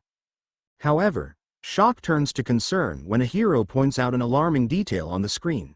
This challenger does not have a quirk. The room falls into a tense silence, as the weight of this revelation settles on those present. The idea that someone could have overcome such a formidable challenge without special abilities raises serious questions about the future of heroes and the nature of quirks in general. What does this mean? How is it possible? One of the more experienced ones murmurs, his words filled with concern. The conversation becomes intense, each hero aware that something significant has changed in the dynamics of the heroic world. If a guy with no quirk can compete at that level, what about everyone else who have quirks? A heroine asks with an air of defiance. Are we really measuring a hero's worth in the right way? The room fills with voices, some defending the tradition of quirks as the basis of heroism, while others see the potential in this new paradigm. I could be a new kind of hero, suggests one young hero, his enthusiasm palpable. Maybe we should consider bravery and determination as being as valuable as the quirks themselves. A veteran objects. This is dangerous. Even if he is someone skilled and strong, without a quirk, how can he face real threats? This is not a game. We are talking about lives in danger. Experience and inherent skills are essential in this field. But in critical situations, a quirkless hero could be a dead weight for his comrades. The room fills with murmurs of approval and dissent. Some heroes begin to recall instances where a lack of innate skills had led to tragedies. Remember the last mission where a hero underestimated a villain, says a dark-haired woman, her deep voice echoing in the air. Several of our comrades nearly lost their lives. The nature of the danger is undeniable. But we cannot simply ignore this candidate. Another interrupts, his voice firm and determined. We would be discriminating by not letting him into the hero course. If he has demonstrated exceptional skills in a life or death situation, what more do we need to validate his potential? A murmur of interest runs through the room. A few heroes nod, considering the idea that bravery and determination might outweigh innate abilities. However, one veteran leans forward, his expression grave. While that is true, we would be sending a poor child into a field where you would only get disadvantages. It is not a matter of discrimination, it is reality. He will not be able to be on the same level because of his lack of quirk. The tension in the room rises, but haven't we seen cases where perseverance has overcome any quirk? A heroine retorts, her voice rising above the murmurs. We can't let the fear of the unknown stop us. This boy can be a pioneer, an inspiration to those who, like him, feel limited by the lack of a quirk. I understand, but wouldn't it be better to send it to another department? A hero interrupts with a worried expression. Maybe to general studies, management, or even the support department. There he could find his place without risking his life in a field that is not designed for him. And what message would we send with that? The heroine answers, clearly frustrated. Those without quirks are less valuable. We can't do that. This boy has proven that he has what it takes to be a hero, and that should be enough. A tense silence falls over the room as the heroes contemplate the words on both sides. The idea of relegating a quirkless aspirant to a secondary role clashes with the desire to foster a new kind of heroism. Finally, the director stands up, raising his hand to calm the growing agitation. His voice, firm and authoritative, resonates in the room. Listen, I understand the concerns and the points you have raised. This is a critical time for our profession. So I will speak to this boy, interview him, and ask him about his decision and his aspirations. As he says this, all eyes turn to the screen, where the image of a young man named Midoriya Izuku appears. His determined expression and intense gaze, accompanied by all the performance he presented in the test, seem to capture everyone's attention. We must give him the opportunity to express himself and show what drives him to become a hero, even without a quirk. Perhaps his motivations are more powerful than we imagine. The room falls into a reflective silence. The director's proposal raises a new perspective, not only evaluating the candidate by his physical potential, but also by his character and determination. Could it be that, ultimately, what defines a true hero is not just powers, but the will to act and protect others? With a calmer atmosphere, the heroes begin to murmur amongst themselves, acknowledging that this may be a defining moment not only for Midoriya, but for the future of heroism as a whole. Although it wasn't my first time entering this academy, I had never been through these places. The worker told me it was this way, so I followed his directions. The halls of the UA always looked imposing, full of students excited about their future. At least, that was what most people felt when they were here, and honestly, I didn't care. This place was never more than an institution like any other, the same as always. The quirk is everything. A means to an end, not something to get excited about. I walked in silence, my footsteps echoing faintly in the empty hallways. It was early. The students' classes had not yet started, but I was already here, fulfilling the letter that the principal named Nezu sent me. I thought of that letter once again, an unexpected invitation that arrived at my door one morning. I was surprised by the content. They wanted to interview me, talk, or some hoax like that. Maybe they wanted to confirm it, to know why a guy like me, without a gift, was trying to get into the most prestigious academy of heroes. I would not be the first to doubt my reasons, nor the last. But it wasn't because of them, it never was. As I went along, my mind was back to the mistake I made during the entrance exam. The hero test. I really shouldn't have done that test. I realized late, when I had already completed everything, that I had made a mistake. There was no more evidence. He had come here thinking about something else, about another department, not about being one of those mediocre heroes he despised so much. There was something ironic about all this. While the rest of the aspirants dreamed of standing out, of impressing, I just wanted to move away from that ideal. I wasn't interested in being a hero. The echo of my footsteps echoed in the empty hallway as I continued to make my way toward the principal's office. Why did I care so much? It wasn't as if he wanted to impress anyone, much less these so-called heroes. All of them, confident and arrogant, believing themselves superior simply because they were born with a gift. He clenched his fists just at the thought of it. What did it matter? At the end of the day, all they did was stand in front of the cameras and seek applause. But I wasn't here for that. My sister, Eri, she was the reason I was here, bearing the weight of my anger towards all these. The heroes, the academy, the expectations. None of that really mattered to me. It's difficult. Having to take care of it. Anyone else my age would probably be enjoying their free time, socializing, or training. But I had more pressing concerns. Eri needed everything a little girl should have. Education, food, clothes, but also things that only she needed. The dye for her hair, so that people wouldn't see her as funny, that little ribbon to cover her horn, so that they wouldn't look at her with fear or contempt. And none of that is free. The money he had saved barely covered the essentials, but it was running out faster than he expected. Before, robbing gang members or looters seemed like a viable option, but now it doesn't. The danger was increasing and I couldn't risk leaving Eri alone for longer than necessary. I needed something more stable. I kept repeating it to myself, that's why I was here. Not because of the heroes. Not because of the prestige of UA. None of that mattered to me. As I continued to make my way through the halls of the academy, I wondered if all of this would be worth it. Every step I took reminded me that I was entering the world I hated the most. I wasn't a part of them, and I never wanted to be. But if this ensured a better future for her, my sister, then maybe enduring the damn place was necessary. In the end, it was just one more sacrifice among many. Nor could I be here long. Eri needed me. Every minute away from home was a worry. She knew she didn't like being alone, and after everything she'd been through, I couldn't blame her. So, the faster I was done with this, the better. In front of me, the door to the principal's office appeared. I paused for a second, taking a breath before playing. He wasn't nervous, he just wished this would end soon. With a slight knock, I opened the door, and the inside of the office revealed itself. There was the director, surrounded by documents and screens, a look of curiosity on his face. His attention was focused on me. "Welcome, Midoriya Izuku," he said in a cordial voice, gesturing for him to take a seat. His tone was warm, but something in his gaze made me feel like I was being evaluated, like a product on a shelf. I sat up, maintaining an upright posture, but my mind couldn't stop thinking about Eri and everything she left behind. The director smiled kindly as he arranged some rolls in front of him. "Why am you called here, sir?" I asked him without further ado. The director looked up, his expression serene contrasting with the whirlwind of thoughts in my head.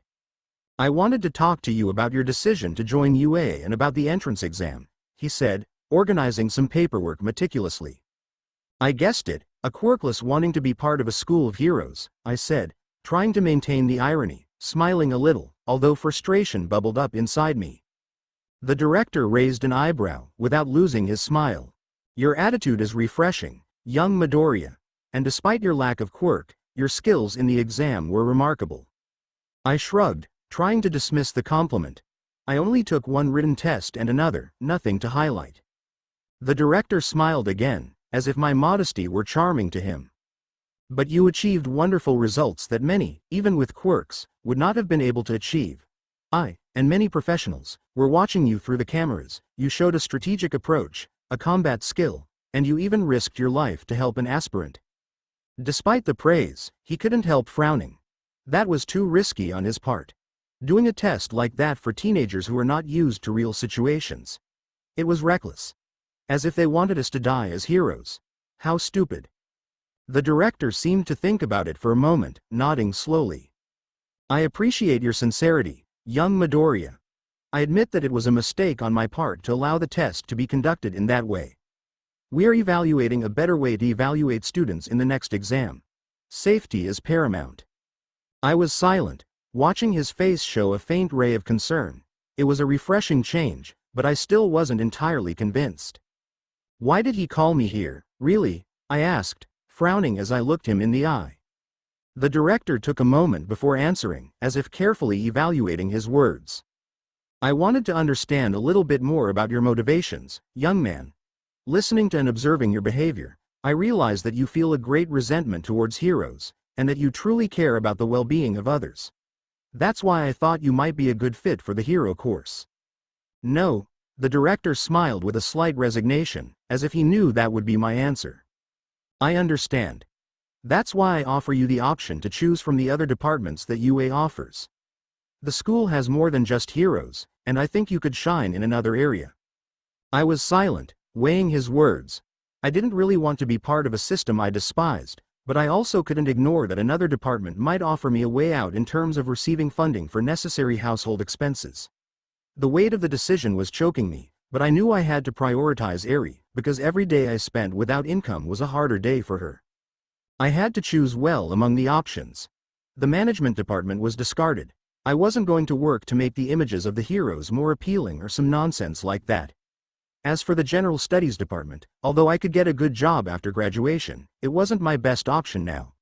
I needed money as soon as possible. I couldn't wait that long. What I was left with was the support department. Tell me a little about the support department, I said without further ado. The director smiled, as if he had anticipated my question. In the support department, you'll work collaboratively with other students and professionals to design and improve the equipment that heroes use. It is a field that is constantly evolving and where creativity and innovation are fundamental. You can contribute to creating tools that save lives and improve the efficiency of heroes on the field.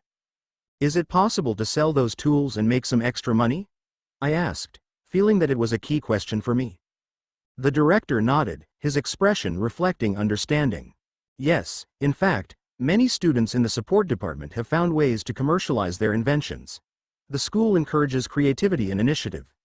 If you create something useful and present it properly, you could get funding, both through the school and through contracts with heroes or agencies. The idea of being able to earn income through my own efforts encouraged me. It was exactly what I needed to take care of Eri and make sure she didn't lack anything. Nor was he stupid who lacked creativity. I was smart enough not to be left behind. That sounds good, I said, feeling my decision begin to take shape. In addition, you will work in an environment where you will learn from other inventors, and you will also be able to collaborate with students from other departments, which could open more doors for you in the future. His enthusiasm was contagious, and for the first time since I arrived, I felt that I could have a future here. Then I choose the support department, I stated with determination. The director smiled, as if he had expected that answer. Excellent choice, young Midoriya. I'm sure you'll find a way to stand out in that field. Remember that supporting heroes is as vital as being on the front lines.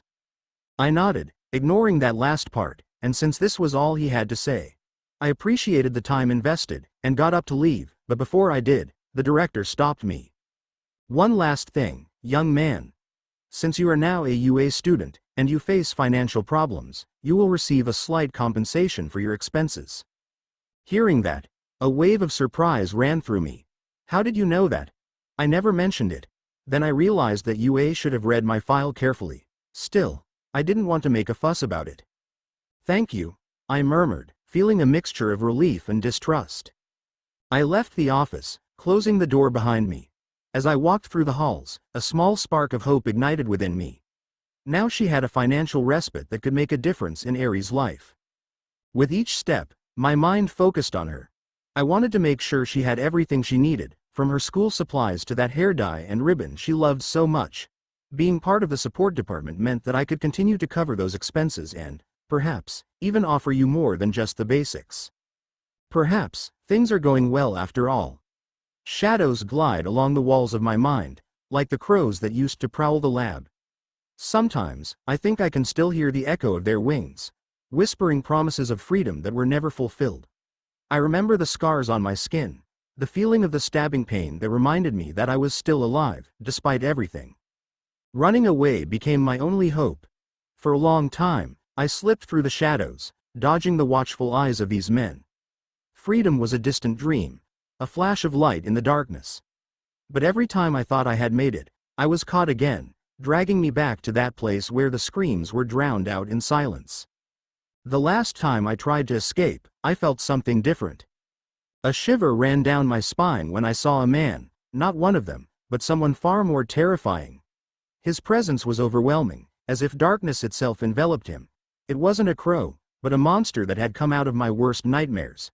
It was terrifying, as if it was about to unleash chaos at any moment. At that moment, I saw what true fear meant. I closed my eyes tightly, trying to block out the sounds that filled the air. But he couldn't. Screams seeped into my ears, terrifying, as if the pain and fear had become tangible. I heard the crackling of bones breaking, the thud of bodies falling to the ground, and something much deeper, the roar of an unleashed fury. The sounds suddenly died out, as if the world had stopped breathing for a moment. I opened my eyes slowly, my heart pounding in my throat. What I saw then left me paralyzed. All those men. The men who had captured me over and over again were now lying on the ground. They were wounded, bloodied, some were agonizing in pain while others remained unconscious, their bodies inert. Blood stained the ground as if a red storm had broken out. And there he was. The monster. It was terrifying, scarier than anything I'd ever seen. He was not a man, not quite. His figure was hidden under the darkness, as if the shadow itself enveloped him.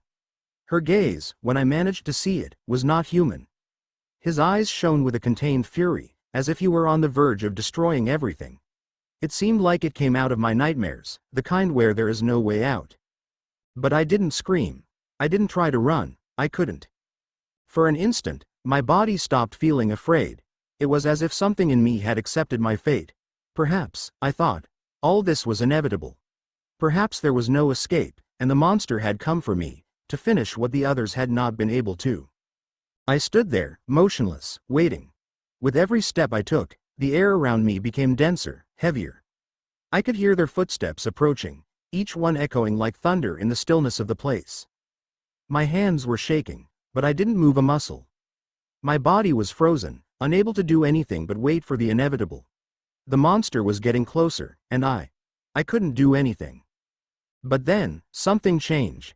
A small spark of light in that dark place touched his figure, just enough to reveal what was in front of me, and what I saw left me speechless. He was not a monster. No. Not as I had imagined. He was a boy. A boy with messy hair and a different expression than I expected. There was no cruelty in his gaze, not even anger. Just something I couldn't understand. The fear didn't disappear completely, but for the first time, something else began to emerge: confusion. The silence grew denser between us. I was even more surprised when she finally showed her face. He had a tired expression, but there was also something else about him, something human. He bent down a little, getting on my level, and in a soft voice, he asked me, "Are you okay?" I was paralyzed. I didn't know what to answer. My lips moved, but no sound came out. What should he say? For so long, he had known only pain, wounds, and fear. No one had ever asked me if I was okay. No one had tried to see past the curse he carried. And, at the time, I couldn't understand why this boy, this stranger, who had caused so much chaos around me, cared about me. His eyes, while still intimidating, now showed something else. I didn't know why, but in his eyes I found something I didn't expect. Pain. A deep pain, hidden behind his strength, that seemed to reflect everything I had felt. I didn't understand if it was because of me, or something else, but for the first time in a long time, fear wasn't the only thing I felt. There was something different about his presence, something that made me doubt everything I had known up to that moment. His voice, deep but soft, broke the silence. "Don't be afraid. I won't hurt you. I'm going to get you out of here." I didn't answer. The words didn't come out of my mouth, and although my body was still shaking, it wasn't just out of fear anymore. I didn't know if I should trust him, but I also didn't have the strength to run away or resist. I was tired, so tired of everything. Still scared, I stood still as he slowly approached. Suddenly, with a delicacy I didn't expect, he held me in his arms. It wasn't a rough or cold grip, like the ones I'd experienced before. It was smooth. Warm. He wrapped me in a hug, as if he wanted to protect me from all the evil that surrounded me, as if with that simple gesture he could erase the pain I had suffered. My heart was beating fast, but not just because of fear, and although I still didn't fully understand what was happening, fatigue took hold of me. For the first time in so long, I felt a warmth that gave me peace. Without saying a word, I closed my eyes, letting that hug envelop me completely. The world around me slowly faded away, and in that moment, for the first time in what seemed like years, I was able to rest. I didn't know how much time passed while he took me out of there. All I remember is the warmth, the sense of security, and the sweet relief of letting go. At least for a while, everything was silent. And in that silence, finally, I could feel safe. I had never experienced that feeling before. It was something new, strange, but not entirely uncomfortable. After so long, being around someone didn't make me feel scared or hurt. It was different with him. I didn't really know who I was, or how I had come into my life. I only learned his name a while later, when I heard it from him. His name is Midoriya Izuku. At first, I had a hard time understanding it. He was not like the others. I wasn't like the monsters that had filled my life with pain. But I wasn't like the few people who had passed through my life and given me fleeting hopes, only to then disappear. But he was different. She was always there, taking care of me, feeding me, being with me, asking about my well-being, with that smile that seemed to mean that everything would be okay, even when it wasn't. As time went on, I learned more from him. One day, as we sat together, in one of those quiet moments we shared, I told him about my own curse. "I'm cursed," I said quietly, playing with my fingers nervously, not daring to look him in the eye. "My quirk. It's very horrible, it hurts others." Midoriya looked at me silently for a moment, and then surprised me with her answer. Instead of rejecting my words or comforting me with sweet lies, he simply told me, "I'm cursed too." I blinked, surprised, and looked at him for the first time, trying to figure out what he meant. It didn't make sense. He couldn't be cursed. He was strong, he was kind, and despite all that I had experienced, his very presence brought light into my life. "No. I don't understand," I whispered. "Why do you say that? You're not like me." He sighed, his smile disappearing for a second as his gaze turned to the sky, as if searching for the right words. "I was born without a quirk," he said, his voice soft but charged with something deeper, which, to them, would only describe me as someone cursed. His words confused me even more. How could he compare to me? I, who had a power that only brought suffering, that destroyed everything in its path. And he, who was strong, who radiated a little light, a light that, somehow, always chased away the darkness that enveloped me, although sometimes, if I looked close enough, I could see that there was darkness within him as well. I really didn't understand it. How could someone who seemed so confident, so determined, feel the same way I did? All I had known was destruction, fear, and the feeling that the best thing I could do was to get away from others. Because, in the end, I always ended up hurting those around me. My quirk wasn't a blessing, it was a curse, one that had robbed me of any chance of a normal life. But Izuku. He wasn't like that. I didn't know exactly when I started calling him brother. I had never before had a family that loved me, that took care of me. I didn't know what it was like to feel that. But being with him, being with Izuku, my brother, made everything change. It made me feel safe, something I thought was impossible before. And beyond the security, I felt something deeper, something I had longed for so long without knowing it. It made me feel loved. It was strange, almost disconcerting. I had never thought about having a family, because for me, family had always been a source of pain, abandonment, fear. But with him, with Izuku, everything was different. He felt that, next to him, the world was not so dark. It made me feel protected.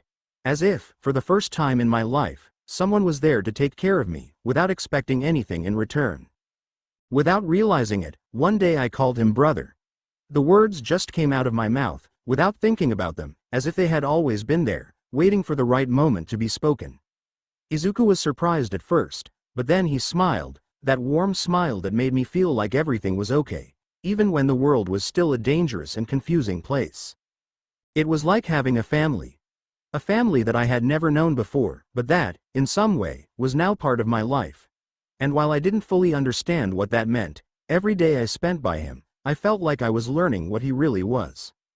Now I live far from that place, from all the pain and darkness. Now my life is so different from what it used to be, that sometimes I find it hard to believe that all this is real. I have a new hair color, something I never would have imagined. Midoriya helped me choose it. At first I was nervous, but when I saw the result, I felt happy. I also have a nice ribbon that he gave me. I use it every day because it reminds me of how much I've changed. My days are quiet now. I have clean, soft clothes. There are no old or dirty clothes to hurt my skin anymore. And the food. I eat delicious food every day. I had never tasted so many delicious things before. Every bite makes me feel lucky, like I've finally arrived at a place where I belong. Best of all, I don't have to use my quirk if I don't want to. No one forces me. I can choose for myself. No one controls me. No one pushes me to do things I don't want to do. I have the power to say no, and that, to me, is everything. I also go to school. I know kids my age. At first, I felt insecure. I was afraid they wouldn't accept me, but I soon realized that many of them also have their own problems. We do activities together, and sometimes I dare to share my thoughts with them. I like to draw and read. Those moments are my favorites, when I can get lost in my thoughts and let my imagination run wild. My teacher is a good person too. He is always friendly and listens to me when I need to talk. I feel like I can trust her, something I didn't think was possible with adults. And most important of all, I can always count on my brother. No matter what happens, I know he'll always be there for me. And I don't care that brother Izuku says he's been cursed since the day he was born. He saved me. Now I see it differently. I see him happy. I don't know exactly why, but I don't care. He told me that we are going to move soon, to a place a little better than this. One closer to my school. I get excited just thinking about it. I know that no matter where we go, as long as we're together, everything will be fine. Because he has promised me, and so far, every promise he has made to me, he has fulfilled. So I'm not worried about what's coming. I'm not worried about what's going on in his heart, or what he thinks of himself. I'm happy for him, and that's enough for me. I was standing in front of the imposing doors of the UA. There was something about that structure that was uncomfortable for me, perhaps because of the memories it aroused or perhaps because of what it now represented, having to be part of a system in which I had long since stopped believing in. My breathing was calm, but inside me, I felt a knot that I couldn't undo. I remembered all the times I dreamed as a child of walking through these same doors, imagining what it would be like to be here. But now, standing in front of them, that dream no longer belonged to me. I am not the child who aspired to be a hero, or even a symbol of hope. I no longer seek recognition or glory. I'm here for one reason only. This is for Eri. I reminded myself of that, trying to soften the feeling of discomfort in my chest, to give my sister a better life, away from all this. The cold morning air enveloped me, but it didn't bother me. He was used to the weight of the wind and the silence. My hands, scarred by relentless training and too early battles, remained in the pockets of my uniform as I scanned the horizon. Around them, other students passed by, talking to each other, excited about the day that was beginning. Some looked at me curiously, others with disdain. But most didn't recognize me, and that was what I preferred. To be one more face in the crowd. A shadow. A sigh escaped my lips as I took the first step towards the academy. Not to follow the path of a hero, but to fulfill my duty. Eri was at her school, going about her daily routine. I knew that at the end of the day I would pick her up and we would go home together, which gave me a little sense of peace. Thinking about her always kept me focused, reminding me why I was doing all this. With that said, I just walked in, observing how big this place was. Every corner of the UA seemed designed to inspire greatness, to constantly remind you of what it means to be a hero. But to me, they were just empty walls, a reminder of what I had left behind.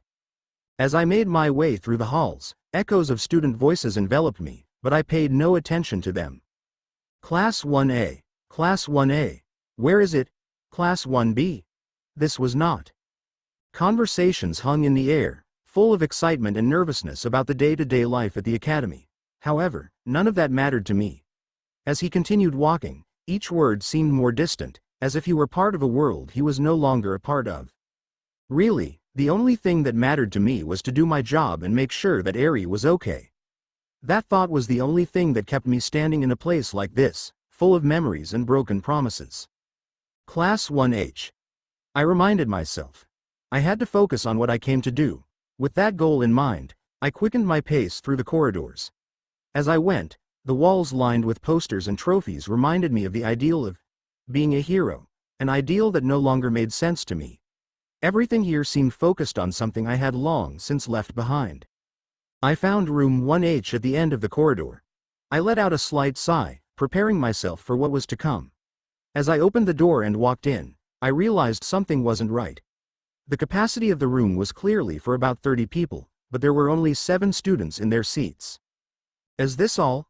Thought. Maybe the entrance exam was a lot more complicated than I imagined, or maybe there was something else I didn't know. Without thinking too much about it, I decided to focus on what was important, finding my place. Since there were few students, I opted for a seat in the front row, right in front. Not that I wanted to stand out, but at least I could get out quickly if I needed to. At least the few who were in the classroom did not notice my presence and continued to talk to each other. Thank goodness. The scars on my face always aroused unwanted attention. I wish I could wear a handkerchief to cover my mouth and nose, hide them from everyone's view, but in the UA, with all its rules and protocols, that wasn't an option. I leaned against the desk and let out another sigh. At least I hope the professor isn't an idiot, I thought as I waited for all this to start. At that moment, the door opened and the professor entered, introducing himself as Higari Majima, aka Powerloader, the digging hero. To my surprise, he was wearing a formal suit instead of his typical hero costume. Good start, I thought with a touch of irony, as he greeted the class with a rather relaxed attitude. I'm Higari Majima, and I'll be in charge of the support department, so feel free to ask questions. At this time, we are going to begin with the presentation ceremony together with the other rooms of the department. This means we'll take a little tour of the facility, he said as he gestured for us to follow him. It was something like a tourist guide through the UA, which I thought at least useful. Knowing where everything was could save me problems in the future, especially so that I don't get lost like that day again. It could be interesting, I silently admitted, as I got up from my seat to follow the group.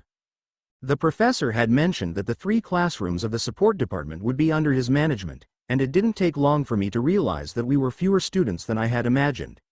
We were barely 30.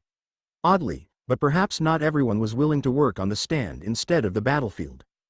Professor Higari Majima began the tour, talking enthusiastically about each place we would visit. However, before continuing, he mentioned that he would have the help of someone special for orientation. Another teacher? I thought nonchalantly. The enthusiasm he showed didn't seem to rub off on me, and I expected something boring.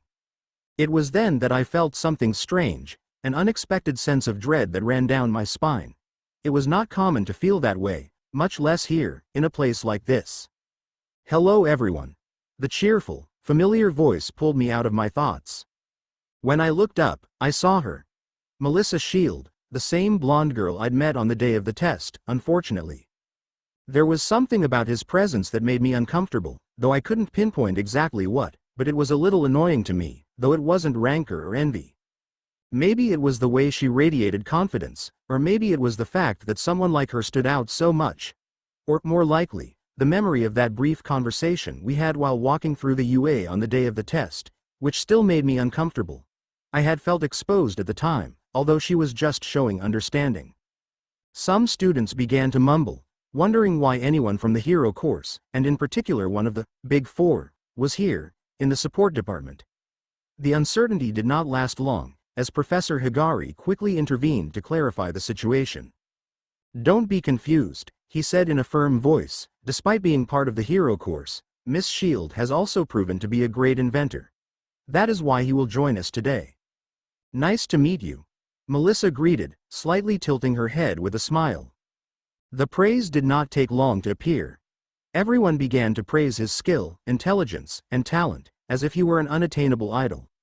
Melissa smiled modestly, receiving the compliments as if she were used to them. I, on the other hand, took a couple of steps back, instinctively moving away until I was at the back of the group. The relief was almost palpable when I realized that he had not recognized me. I wasn't sure how he would have reacted if he had, but at least, for now, he was just another face in the crowd. And that, at this moment, was all he needed. With all that said, the journey began. As we went, I listened in silence, memorizing every detail that Professor Higari and Melissa mentioned about the various departments and key sites. Unlike the others, who seemed full of questions and concerns, I didn't have anything I wanted to ask. What mattered to me was to understand the place, not to stand out or attract attention. Melissa and the professor patiently answered each question, describing the equipment available, the possibilities for future projects, and how we could collaborate with the heroes and other departments. It was useful information, so I made sure to write it down in the notebook I brought with me. As we walked through the corridors, surrounded by excited voices, I continued to stay on the sidelines, observing every corner and taking note of the key points so as not to get lost later. It's always good to have useful information. As we passed near the large courtyard, I saw a group of students in the middle of an activity. Some of the boys in my group began to mumble, curious. "Who are they?" one of the students asked, while tilting his head to look better. Melissa, who seemed to have answers for everything, smiled and explained, "That's Class 1A of the hero course." And apparently his teacher in charge skipped the presentation ceremony to go head on to the physical dexterity tests. "Really? Being from the hero course must be very cool," continued another, with admiration shining in his eyes. "I've heard stories about them. Some are very strong and have done a good job in the last acceptance tests for the hero course." Melissa added, her tone full of respect.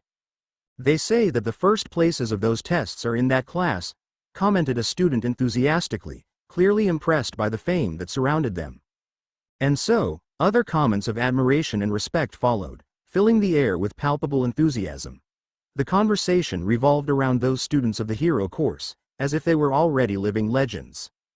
"I would love to have a chance to train with them," said one of the students longingly, "maybe even learn some of their techniques."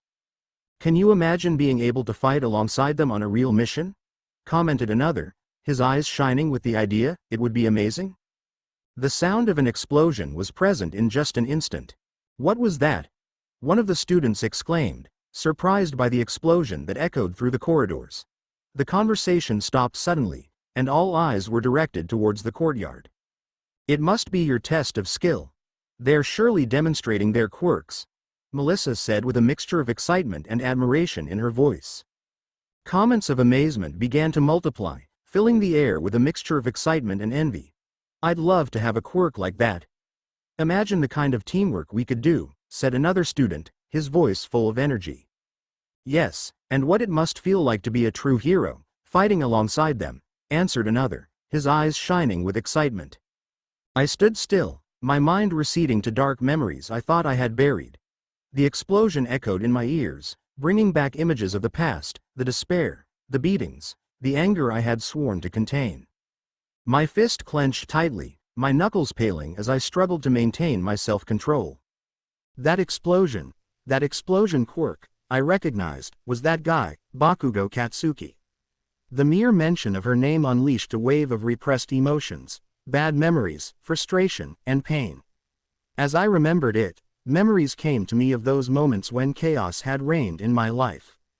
Memories of a time when mockery and humiliation were my daily bread, and despair became a constant shadow. You're just a useless Quirkless. Deku, Deku, Deku, Deku. The repetition of his name echoed in my mind like a heartbreaking echo. Anger began to build up inside me, trembling with helplessness as I fought the surge of memories. I remembered that day, the entrance exam, the moment when I saw him shine while I was only a spectator. Now he was here, in the course of heroes, in the place he despised so much. My anger grew, like a storm I couldn't control. Stupid heroes. I cursed quietly, feeling the frustration take over me. Damn. What do they know about heroism? They let someone die for being useless. Indignation seeped through my veins, a rage that I could not suppress. Every word I uttered resonated with the truth of my suffering, the pain of a past that had marked me. The group of students around me continued to talk with admiration about the heroes, knowing nothing, ignorant, stupid of greatness, fame, damned. The hypocrisy of the system suffocated me. Heroes were celebrated, while behind the glittering facade was hidden indifference. My hands were shaking, and my mind was torn between the desire to break something, to release all that pent-up rage, and the need to contain myself. My gaze focused on the ground, searching for answers in the cracks in the pavement, as the internal storm continued to whip through my mind. Suddenly, someone's voice broke my trance. Hey, are you okay? The concern in her eyes seemed genuine, but soon the anger that overwhelmed me changed to fear when I realized that it was Melissa Shield, who was staring at me. Oh no. That's what I thought. Wait, I know you. You are Midoriya Izuku. I didn't expect to see you here. I thought you would be in the hero course. What a big surprise. I didn't expect to see you in the support department. Her tone was light, almost jovial, combined with her optimism, made me feel a kind of discomfort, which reminded me of when I met her. Melissa soon started talking too much, asking things as if her energy was contagious. How did it go? Did you decide on the support department for the hero course? How do you feel about being here? My answers were short and mechanical, as if my words were meant to follow protocol rather than actually communicate. I've been fine. Alone. I became more interested in the support department. Every word was an effort, a way to deflect his enthusiasm without seeming rude. She kept talking, oblivious to my inner state. That sounds great. It'll be exciting to be around all those innovations and technology. You made a good decision.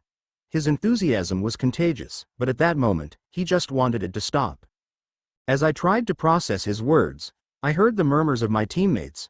Why does he seem so close to Shield? Are you friends yet? Muttered one, envy evident in his voice.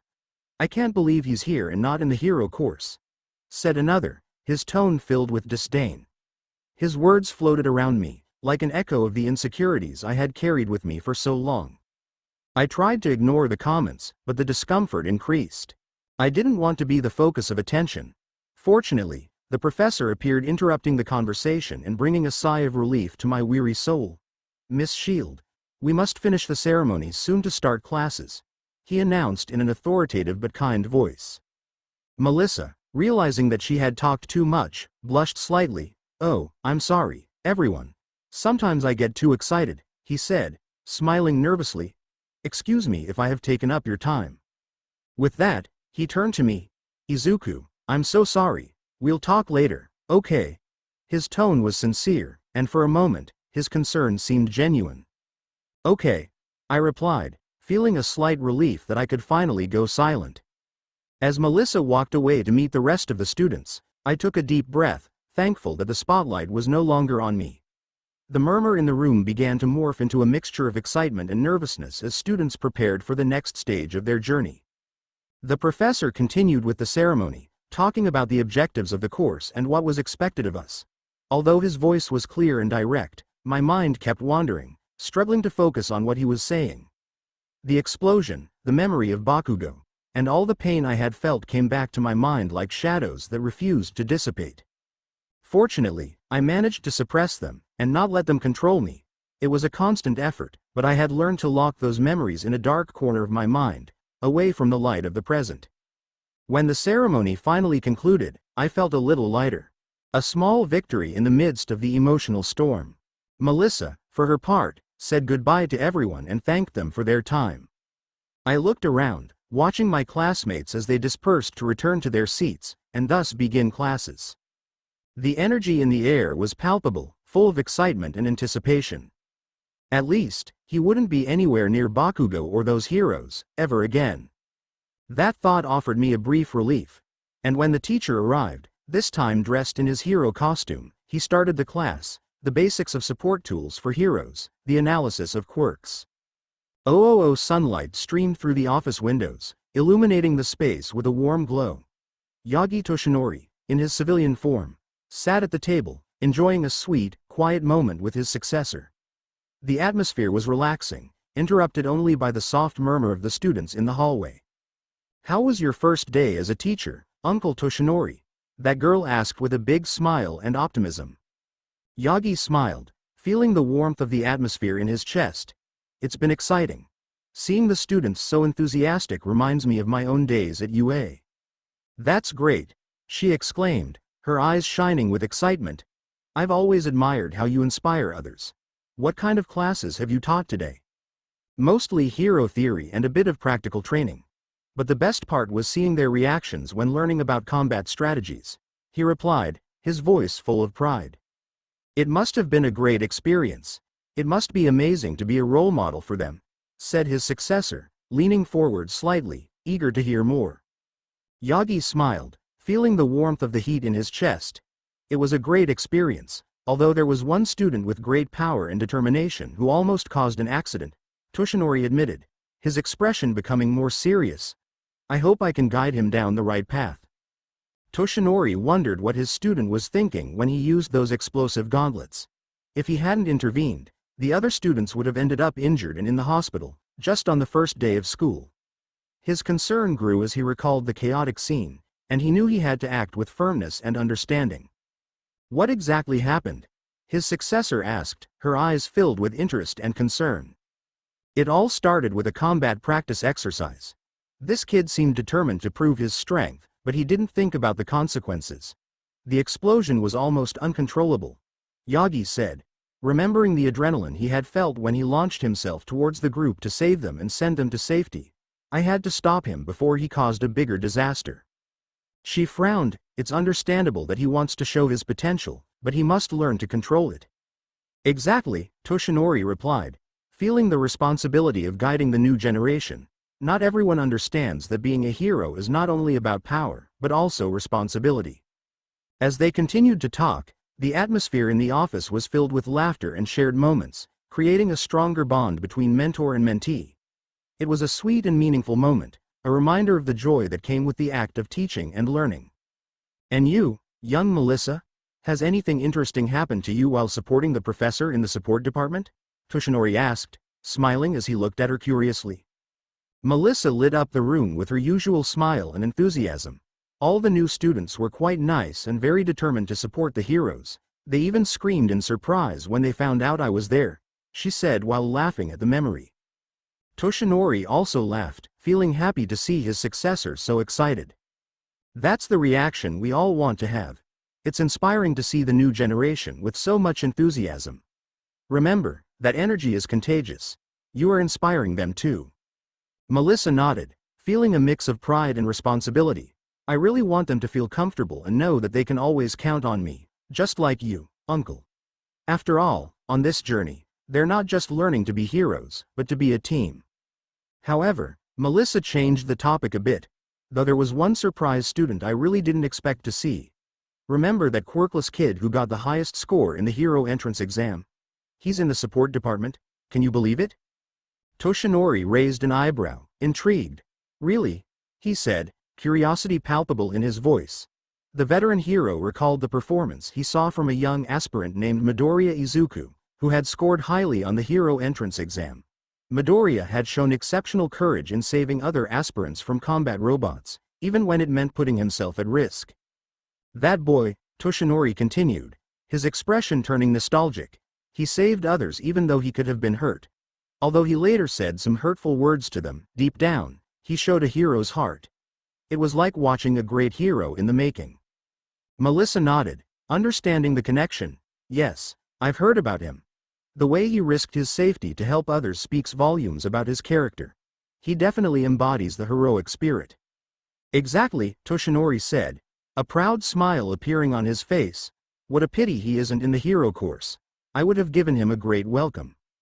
Melissa nodded, sharing her mentor's concern. Don't worry, I can give him a big welcome when he goes to the support department, she said, her enthusiasm returning. Toshinori smiled, feeling relieved.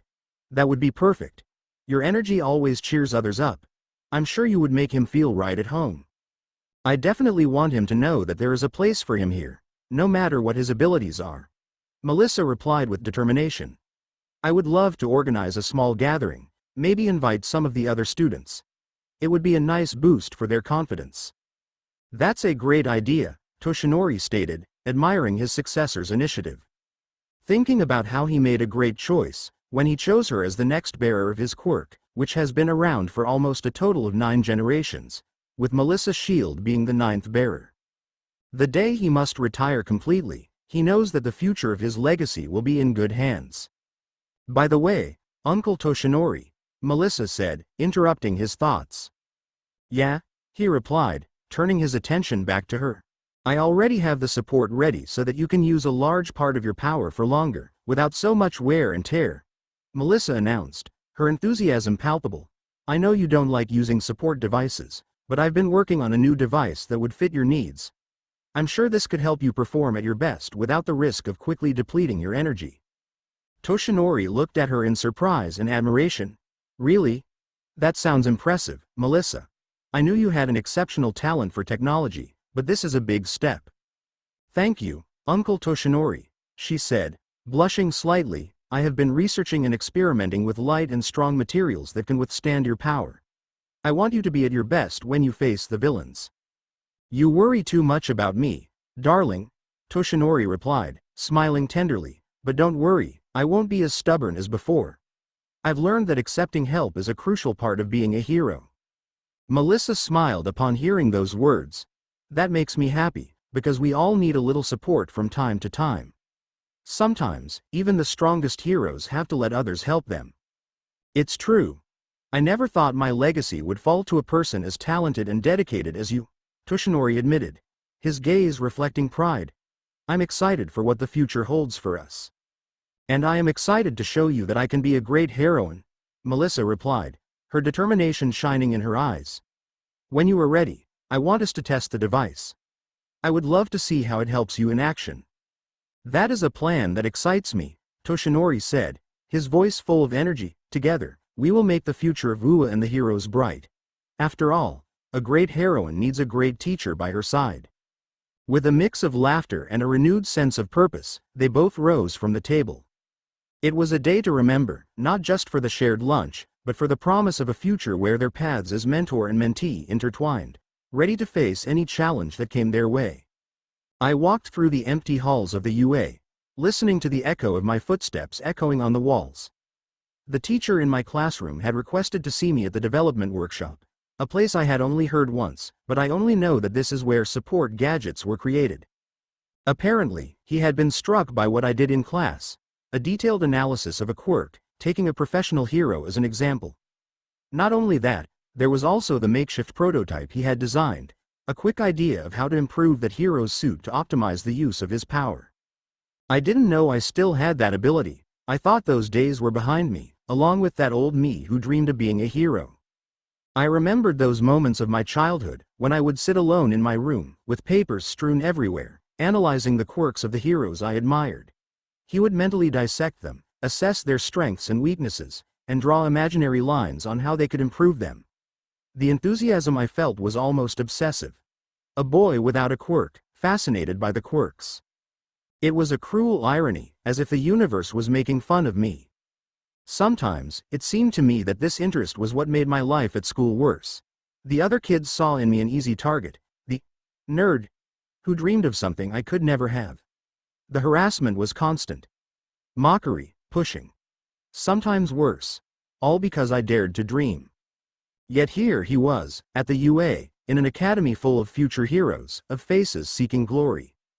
At least, being here had its perks, despite being surrounded by hypocrites who only seek fame and recognition. I shut down my feelings, trying not to let those bitter thoughts take over. I had learned to control that cynicism, but it still crept in from time to time, reminding me of bad things. The corridors felt cold, impersonal, like a reflection of the same heroic system that sought to create tomorrow's heroes. Despite what it seems, the academy is full of future idols, not heroes. I saw it in the faces of the other students, looking for fame, recognition, money, women. But few really willing to carry the burden of protecting others. That is why he preferred to walk alone, away from them, away from their laughter and empty talks. I turned a corner and heard a couple of voices, loud enough to interrupt my thoughts. 2 third-year students were walking a few meters ahead, talking to each other. They kept their voices low, but not so low that I couldn't hear what they were saying. "Did you hear about the attack on room 1A? One asked, with a mixture of amazement and concern in his voice. "Yes, it was during your first rescue practice on the USJ, wasn't it?" The other replied. "Apparently, a group of villains ambushed them. Villains, attacking in the middle of campus. Isn't it crazy?" I paused for a moment. The USJ. I remembered hearing about it, an attack on the UA. It was in the news for weeks. The media all but destroyed the academy, criticizing its safety, the incompetence of the professional heroes, and the fact that students, in their first year, were exposed to such extreme risk. The headlines were fierce. Does the UA lose control? Heroes fail to protect their own students. The attack not only physically injured the students, but left a deep scar on the reputation of the UA. The images of the news kept flashing through my mind, like a distant but persistent echo. Students with pale and exhausted faces, empty eyes that barely reflected the trauma experienced. I watched them being dragged away by the media, forced to relive the attack over and over again in front of the cameras, while journalists gloated over every morbid detail. It seemed that they were looking for a dramatic story rather than the truth. And the heroes? They, as always, try to save face with empty statements full of apologies. I returned to focus on the students' conversation. "And how did they survive the attack?" the first asked, clearly intrigued. "They say it was thanks to All Might, Erased Head and 13. The other replied. "Although they were injured, they managed to win." I paused for a moment, letting his words sink into my mind. Really? The surprise in his voice was palpable, loaded with that typical disbelief they felt at the idea that someone, apart from All Might, could do something worthy of admiration. Well, anyway, it must have been a miracle that there were no more wounded. Or worse, deaths. You can always count on the heroes. I stood still, listening as their voices drifted away, slowly dissipating into the distance, as if the whole world shared that same blind belief. I clenched my fists. You can always count on the heroes. An empty phrase that resonated in my mind, a lie that the system was responsible for repeating ad nauseum, an illusion that people desperately clung to. I wondered how those same students, those same people, would feel if they knew the truth. That heroes also fail, that they don't always arrive on time, that sometimes the world is not filled with light and rainbows as those stupid media insist on portraying, that it really is a disgusting and dark world. The values they promote. They're so false. A hero isn't always the right answer, let alone a figure you should blindly entrust your life to. But no one wants to know that, right? No one wants to see beyond the glitter of All Might, the symbol of peace, and other heroes. For them, it's easier to continue to believe that heroes are invincible, that they always win, that they'll always be there to save the day. I wonder how much time they have left before their bubble bursts. Images of the news headlines reappeared in my mind. The attack on the USJ, its security failing, heroes who could have failed, students suffering the consequences. And yet, the narrative was still intact. Everything went well because of the heroes. How close did they come to losing someone? How much more could they take before it all fell apart? I had seen it up close. When, "Brother, are you okay?" Ari was sitting at the table in our new house, with a genuine smile on her face, something that seemed impossible before. He was enjoying a meal I prepared for him, joyfully chewing each bite, while his eyes sparkled with excitement. To see her happy, safe, without that dark shadow of her past that used to haunt her. I remember when he asked me that. His voice soft, worried, but full of an affection that he could not express before. I said yes. Actually, it wasn't quite right, but knowing that she was no longer living in fear made me lie with a smile, because that was what mattered. I let out the air slowly, trying to control the rage that was always boiling beneath the surface. I couldn't afford to lose control here, not now. Keep those bad memories, I told myself, that they do not go out. Don't be controlled. I continued walking towards the development workshop, remembering my only reason for being in a place I hate, to make enough money to help my younger sister. None of that, it mattered more to me. Soon, I reached the workshop, stopping at the steel door. Something inside me was telling me that I was about to make a mistake, but it was already here, so I just walked over and touched it, hoping someone would open it. Suddenly, a deafening noise resounded from inside, and without warning, the door exploded in an explosion. I immediately stepped aside. Smoke and ash covered the hallway, and although I was almost surprised, I managed to back up in time to avoid the worst impact. When the smoke cleared, the first thing I saw was a girl with her face covered in dust and ash, lying on the ground. She was clearly stunned, muttering to herself, as if trying to figure out what had just happened. Her hair, now messy, was splattered with soot, and there was a mixture of confusion and excitement on her face. Before I could fully process it, I heard a furious scream coming from inside the workshop. "Hatsume, I told you not to," an irritated and desperate voice echoed from within the room. The girl, apparently named Hatsume, raised her head with a dazzling smile, as if nothing had gone wrong. Her eyes were shining brightly, which immediately caught my attention. It seemed like she had a quirk in his eyes, one he didn't know about, but that wasn't the only thing that troubled me. "Hello," he exclaimed excitedly, nimbly getting up from the ground and brushing off the dust. "I'm Hatsume Mei, from the support department. Sorry for the outburst. That happens when you're so close to innovation." She winked at me with overflowing energy. I was silent for a moment, still bewildered by all that had just happened. Her positive and curious attitude was contagious, but at the same time, she reminded me too much of someone else. That energy, that excessive confidence. She reminded me of a certain blonde girl. That same certainty in itself, that way of moving forward without looking back, as if nothing was serious enough to stop it. Which caused me a slight discomfort. But before I could say anything, Hatsume moved closer, inspecting me as if I were some kind of prototype. "Oh," she said, his eyes twinkling, "you're that boy I was told about. The one who did that analysis of the quirks. How exciting." Her enthusiasm was almost overwhelming. "Do you have any ideas for new developments? Because I'm more than ready to blow it all up again, if I have to." Her energy was inexhaustible, and her intensity made me feel a little out of place, but before I could think of a proper answer, Hatsume was already circling around me, looking at my uniform and hands as if at any moment she was going to jump into some project with me as her test subject. "No, wait. I tried to intervene, raising my hands slightly in pause. "I only came because." "It doesn't matter," she interrupted with a beaming smile. "I know exactly what kind of upgrades you may need." My discomfort grew as she approached with a gleam of excitement in her eye, but she didn't seem to intend to stop. Just as he was about to answer, a scream echoed through the air. "Hatsume, leave him alone." My classroom teacher, Higari Majima, known as Powerloader, exclaimed as he appeared on the threshold, his expression grave and determined. Hatsume stopped in her tracks in surprise and looked at Higari as if she were about to protest, but he raised a hand in warning. Once Hatsume left, the professor turned to me, her features softening slightly. "I'm sorry for the disaster, Midoriya. You know what Hatsume is like.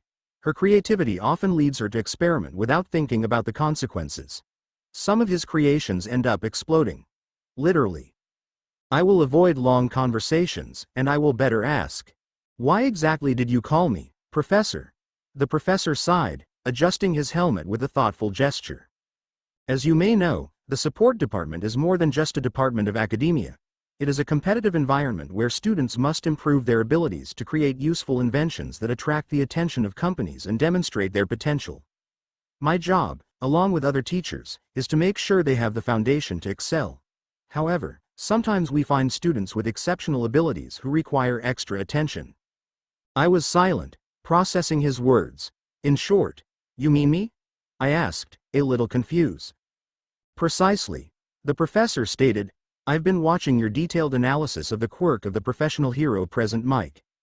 You have raised the possibility that he can fly with certain modifications to his suit. optimizing the use of his power. Not many students have the ability to think so analytically about the details of others' quirks. The professor's words resonated with me, but they also aroused a sense of distrust. Perhaps it was because those words came from a UA hero. However, this conversation had nothing to do with a false heroism that he despised. It was business. And even if I didn't like working for those stupid heroes, I could get something out of it, to help Eri. Then what are you asking me to do? I asked, keeping my voice steady. Professor Higari leaned forward, his expression serious. Do you remember the attack on the students of the hero course? I want you to help me upgrade their equipment so they can be safe if things get dangerous. This proposal comes directly from Director Nezu. I felt a wave of frustration wash over me. The idea of collaborating with the UA, its aspiring heroes, its costumes, made me feel uncomfortable and disgusted. However, I knew that a business was a business. And how much am I going to earn for this? I asked, trying to maintain a professional attitude. If you're good at something, never do it for free. A professional like Powerloader should know that.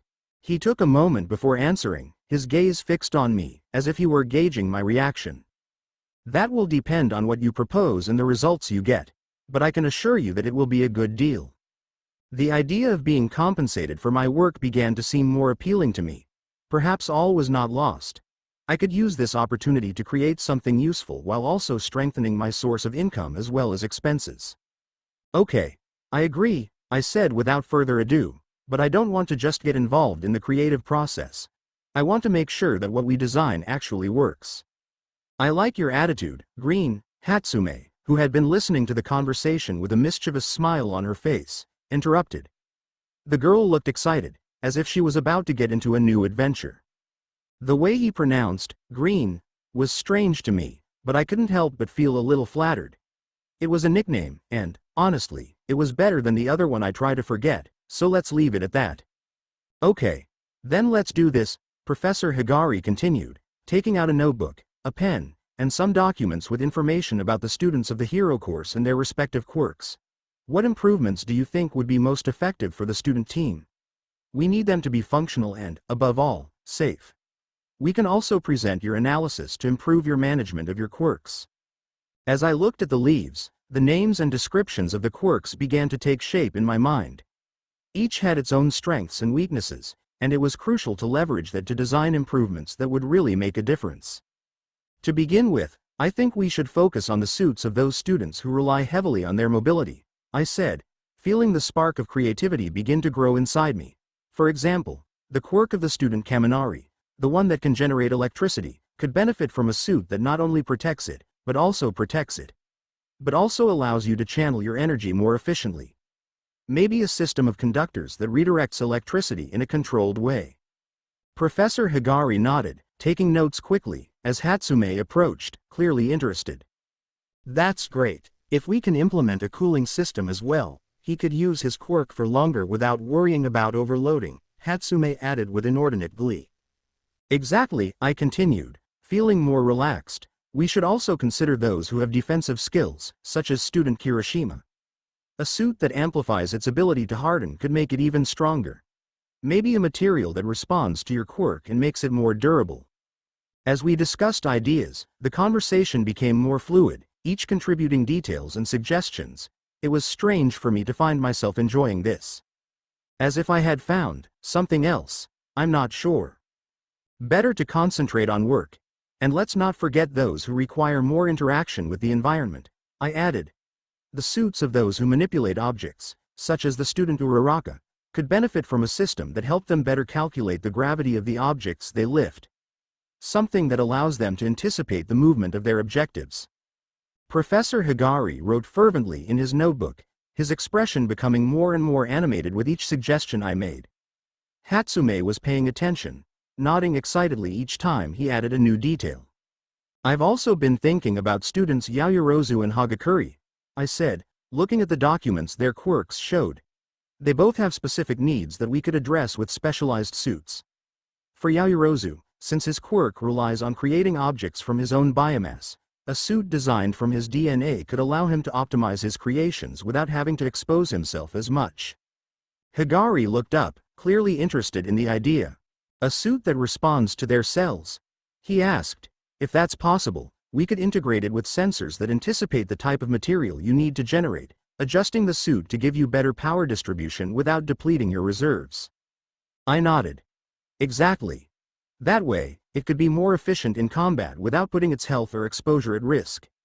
As for Hagakure, her invisibility quirk makes her virtually undetectable, but that also means that her current suit doesn't help her in situations where more protection or advanced stealth is needed. Hatsume, ever the enthusiastic inventor, chimed in. We could make a suit with advanced camouflage technology that blends in with its surroundings. Something that is not only invisible, but also protects it and allows it to act more effectively in stealth missions. We could also use her DNA, I added. If we can synthesize a material that responds to her genetic conditions, it would be possible to create a suit that disappears along with her, but with enough flexibility and resistance to protect her in combat. Professor Higari nodded, clearly excited about the direction we were going. These ideas are brilliant. With the help of Hatsume, Shield and our labs, we will be able to develop prototypes that make a difference. It will be a big challenge, but if we can improve the integration of the suits with each student's genetics, we could revolutionize the way young heroes use their quirks. Professor Higari seemed more excited with every word, and Hatsume, with his characteristic enthusiasm, was already beginning to sketch in his notebook some of the ideas we were discussing. When he mentioned that we would work together with Shield and the Academy's labs, something inside me changed slightly. Don't pay too much attention to it. As we all gathered around the table, I was beginning to feel a strange sense of tranquility. It wasn't like in those corridors where I only saw arrogant faces and inflated egos of hypocrites. This time, he wasn't surrounded by idiot heroes or thugs who didn't know how to use their quirks intelligently, or who took advantage of the weak. I was here talking to people who supported me, who really understood and valued what I could do. People, not heroes, in the sense he despised. They, like me, were analysts. They saw the quirks for what they were, tools to be used efficiently, not as badges of glory or fame. Maybe it's not so bad, I thought, somewhat surprised by the calm that spread within me. At this point, I didn't have to prove anything, I didn't have to endure empty speeches about being number one. We were just talking about business, something tangible and useful. Something that could help me improve my resources, my equipment, and help Eri. Hatsume, noticing my silence, shot me a playful look. Green. Don't stay silent, I know you have more ideas in that head of yours, he said, with his usual contagious energy. I let out a slight sigh, cracking a small smile that almost surprised me. Don't worry, I have some other suggestions, I replied, settling into the chair while I collected the documents and notes on the students' quirks. I was starting to enjoy the creative process, oddly enough. If this was going to be a business, then I would make sure it was my business. Okay, let's continue, Professor Higari concluded, as we all nodded, ready to dive deeper into the development of the improvements.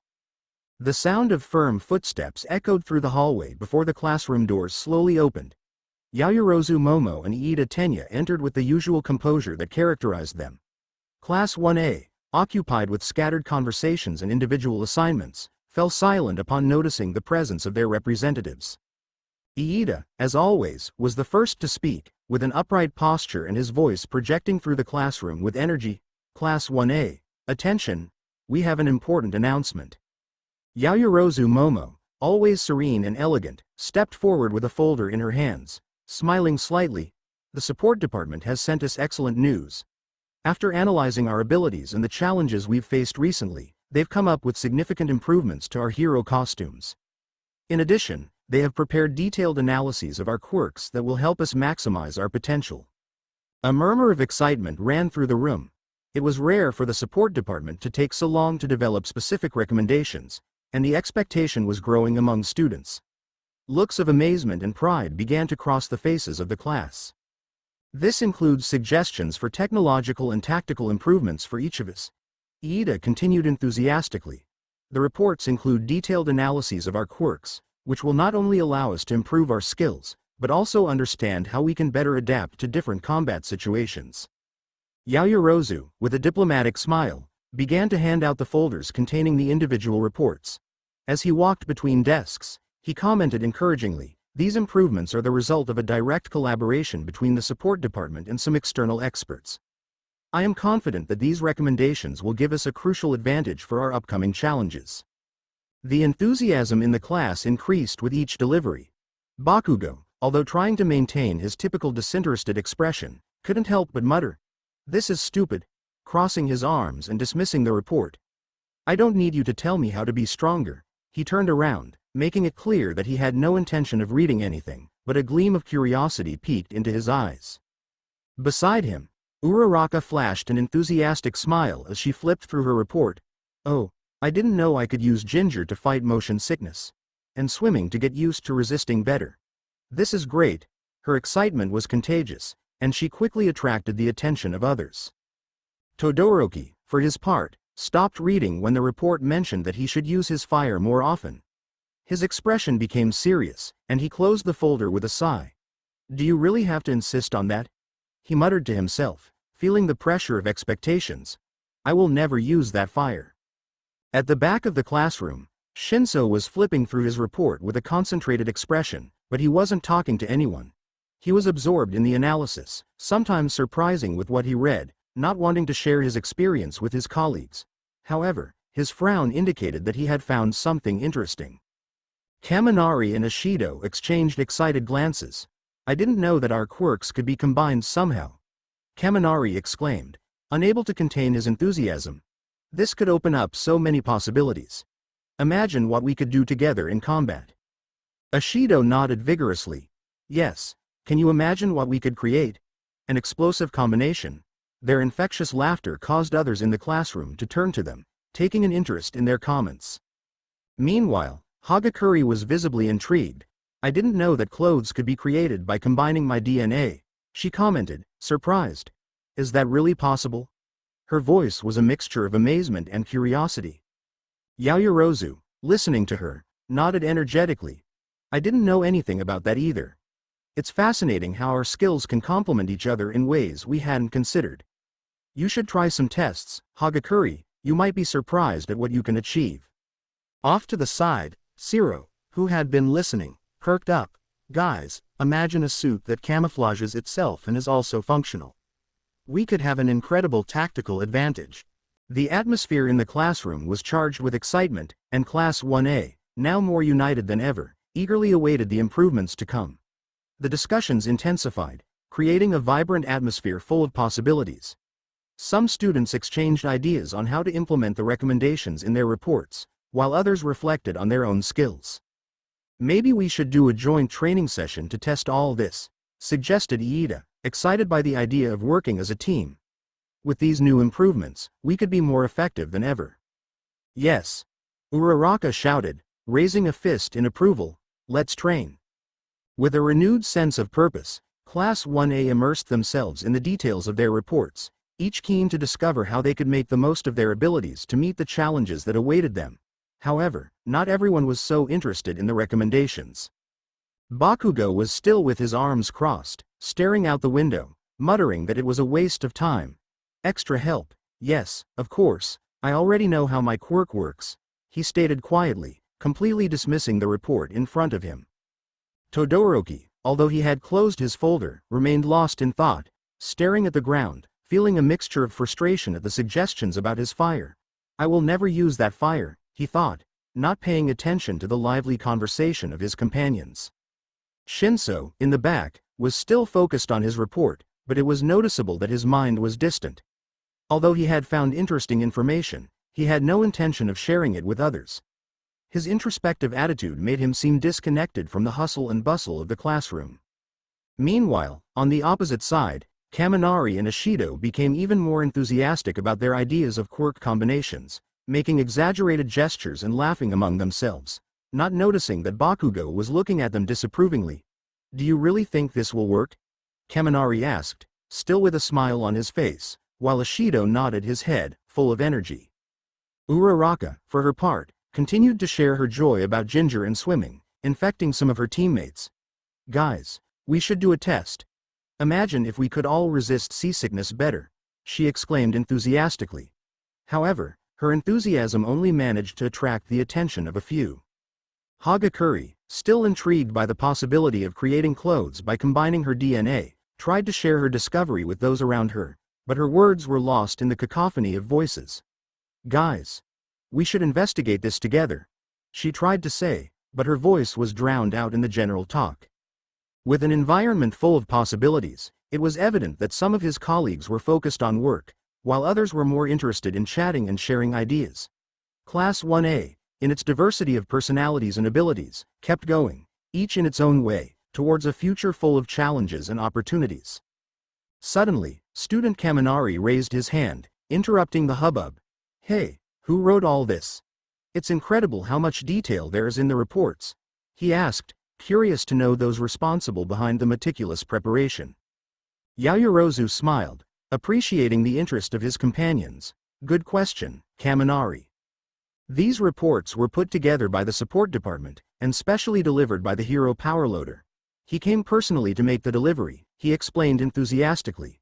He was accompanied by his two best students, Hatsume Mei, who is very outgoing and has impressive creativity, although she is very talkative, and a slightly more shy boy next to him, who could not say his name, but Hatsume nicknamed him Green, so it is evident that they are a great team.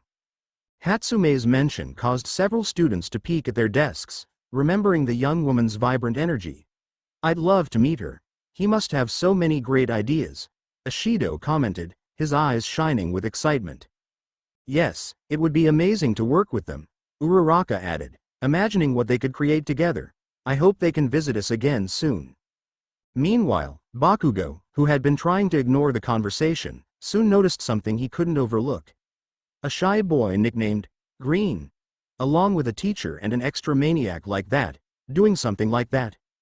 Everything fit together irritatingly.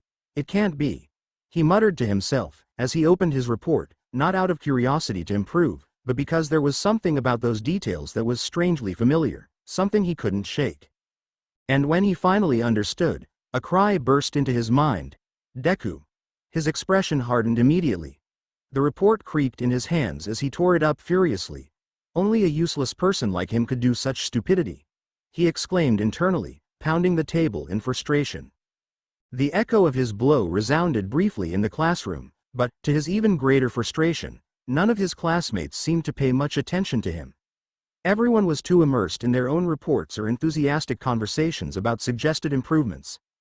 Even Kirishima, who normally would have calmed him down, was busy talking to Shiro about how they would combine their quirks into a new strategy. Bakugo gritted his teeth, his anger growing as he felt that everyone ignored him. No one seemed to notice what he had just discovered. The fact that Deku, that useless man he had always considered a coward and a mere nuisance, was behind these reports burned him inside. He didn't need the ideas of a Deku, who barely knew what it meant to be strong. The image of Deku's old notebooks filled with obsessive notes about others' quirks invaded his mind. The reports of that shit stalker, he thought contemptuously. It was as if all that effort Deku had put into gathering information was now trying to overcome him, as if telling him that he was capable of analyzing and improving others. He let it go when he saw him in the entrance exam. He had ignored him, believing that he would simply get over it as always. But now, seeing him involved in something so meaningful to the class, even though no one seemed to notice it yet, made his blood boil. This could not remain like this.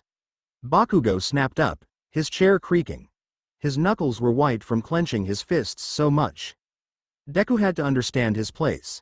He always had. And if he now thought he could excel, that he could give advice to him and the rest of the class, he was terribly wrong. I'm going to show who's the best. As always, he muttered in an icy voice, resolutely leaving the classroom as his fury consumed him, already drawing a plan in his mind to put Deku in his place, once again. Everything seemed normal as I walked towards the exit. After a long and tiring day, filled with teacher-imposed assignments and Hatsume's endless ideas, I finally had a little time to myself. Or, rather, enough time to pick my sister up from school before it was too late. I didn't have to worry too much yet, but I knew I shouldn't miss a beat if I wanted to be on time.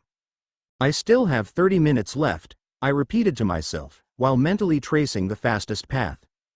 Between the rush and the ideas swirling in my mind, I could hardly concentrate on anything else. My head was a whirlwind of thoughts, the training I had to follow so as not to lose my stamina, The detailed reports I had helped prepare for the costumes and skills of that class of heroes.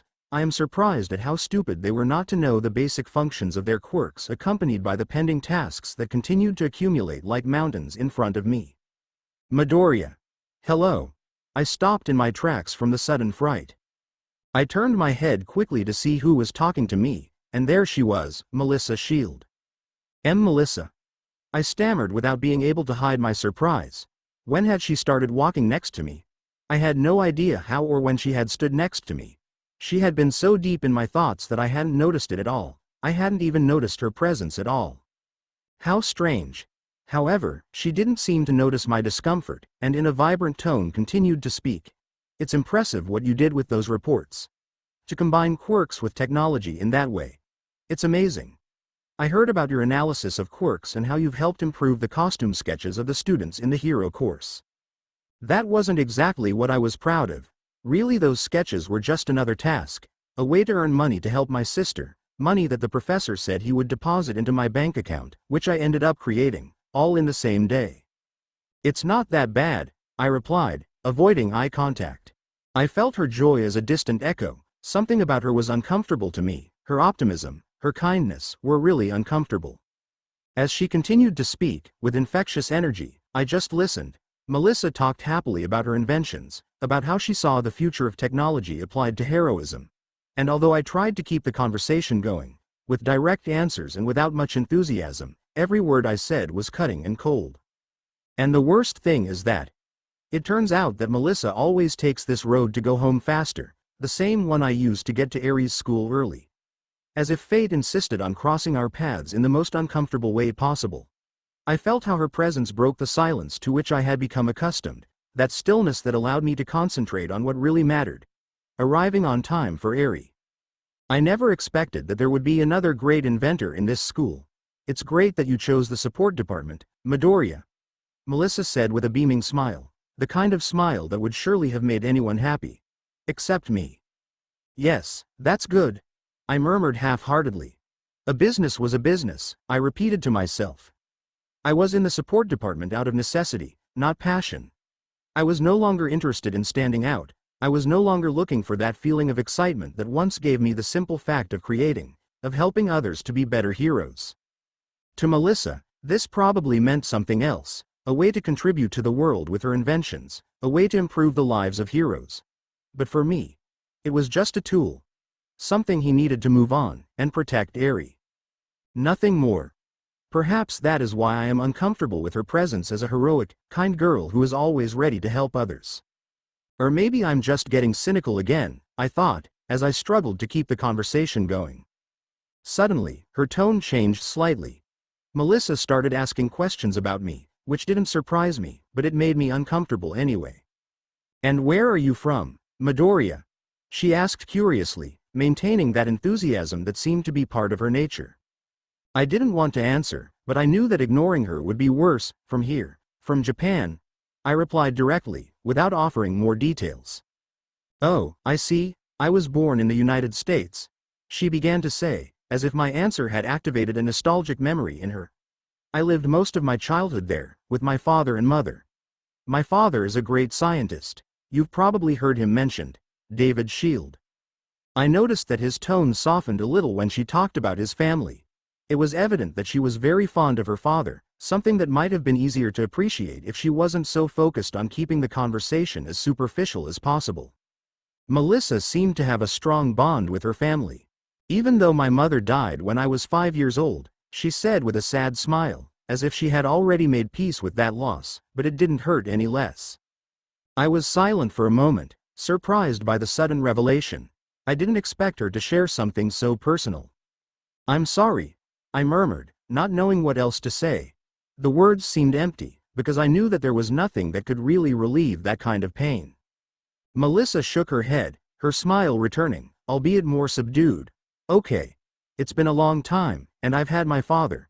He's been everything to me ever since, and I'm sure my mom would be proud of me if she saw me now.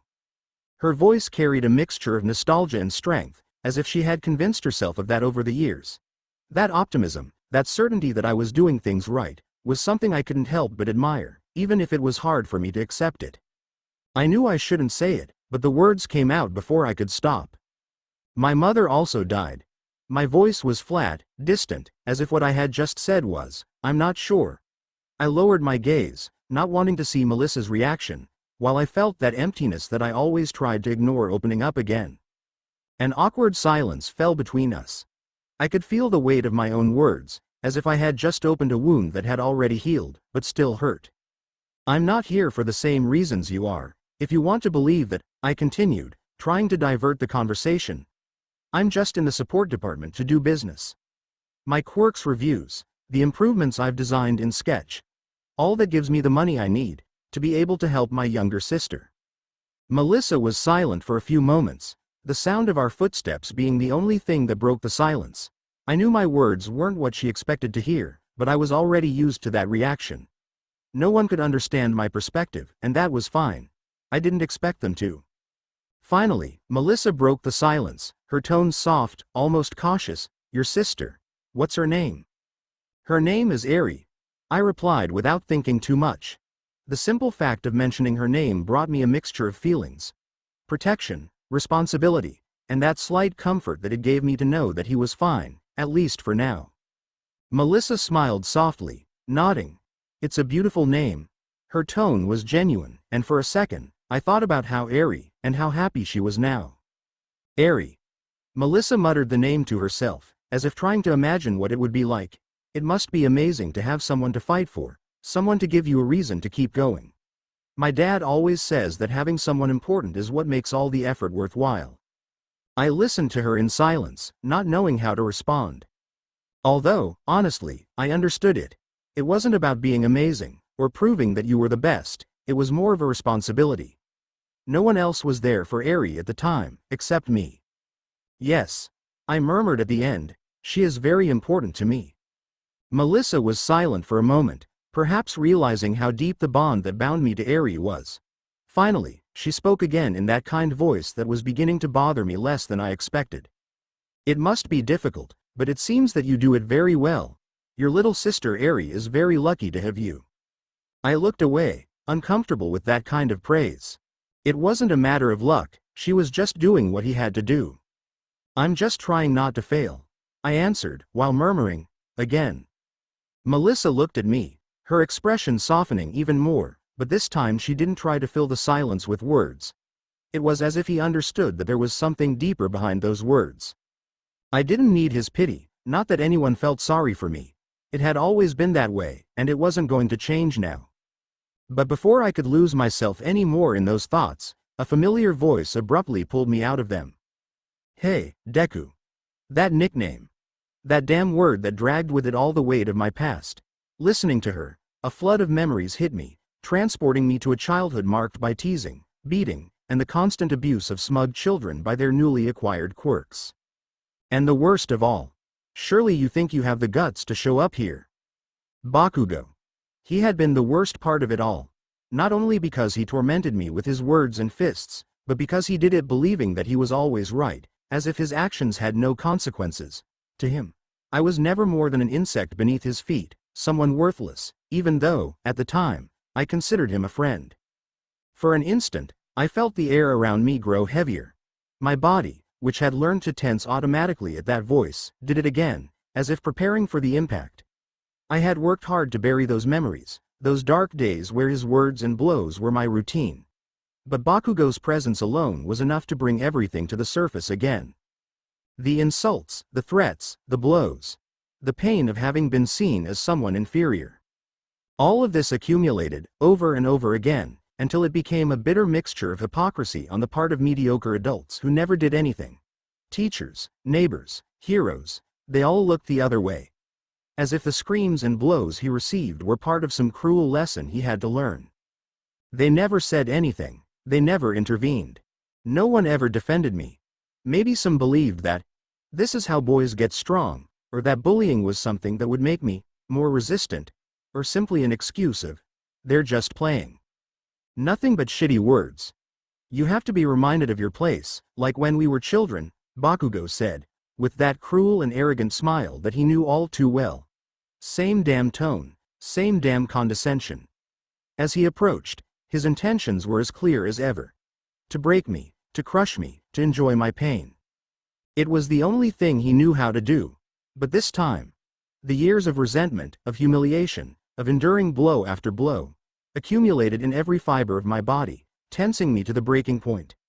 Every insult he had hurled at me, every look of superiority, every time he had made me feel less than nothing, everything came back to me, in a dark, suffocating torrent. The only thing that remained was hatred, pure, dense, corrosive hatred. My teeth clenched, gnashing with pent-up rage, as I watched him advance, without saying a word. The scars, both physical and emotional, burned under my skin, reminding me of who he was, who he had always been. The adults did nothing. They never did anything. They saw it, everyone saw it, but they always let it go. That's how kids get strong, they said, it's part of growing up, they justified. One lie after another. All to maintain the status quo, to protect those who had power, those who could do whatever they wanted without consequences. No, this was not to make me strong. This was a cycle of abuse that everyone chose to ignore. And now it was my turn to ignore their damn rules. I grunted low, like a restrained beast on the verge of breaking free. He was no longer the helpless child who had endured everything in silence.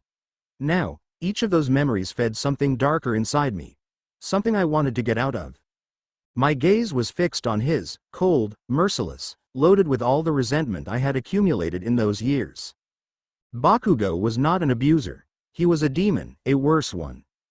There was no fear. Only rage. Everything inside me was ready to explode. The dark torrent of years of rancor and hatred overflowed, driving me forward. I was prepared to give Bakugo back every damn thing he had done to me. This time, I wouldn't sit idly by, but then, Melissa moved. Before I could take a single step, she stood between the two. The hatred and fury I had been about to release crashed against the unexpected barrier that was her presence. I couldn't understand it.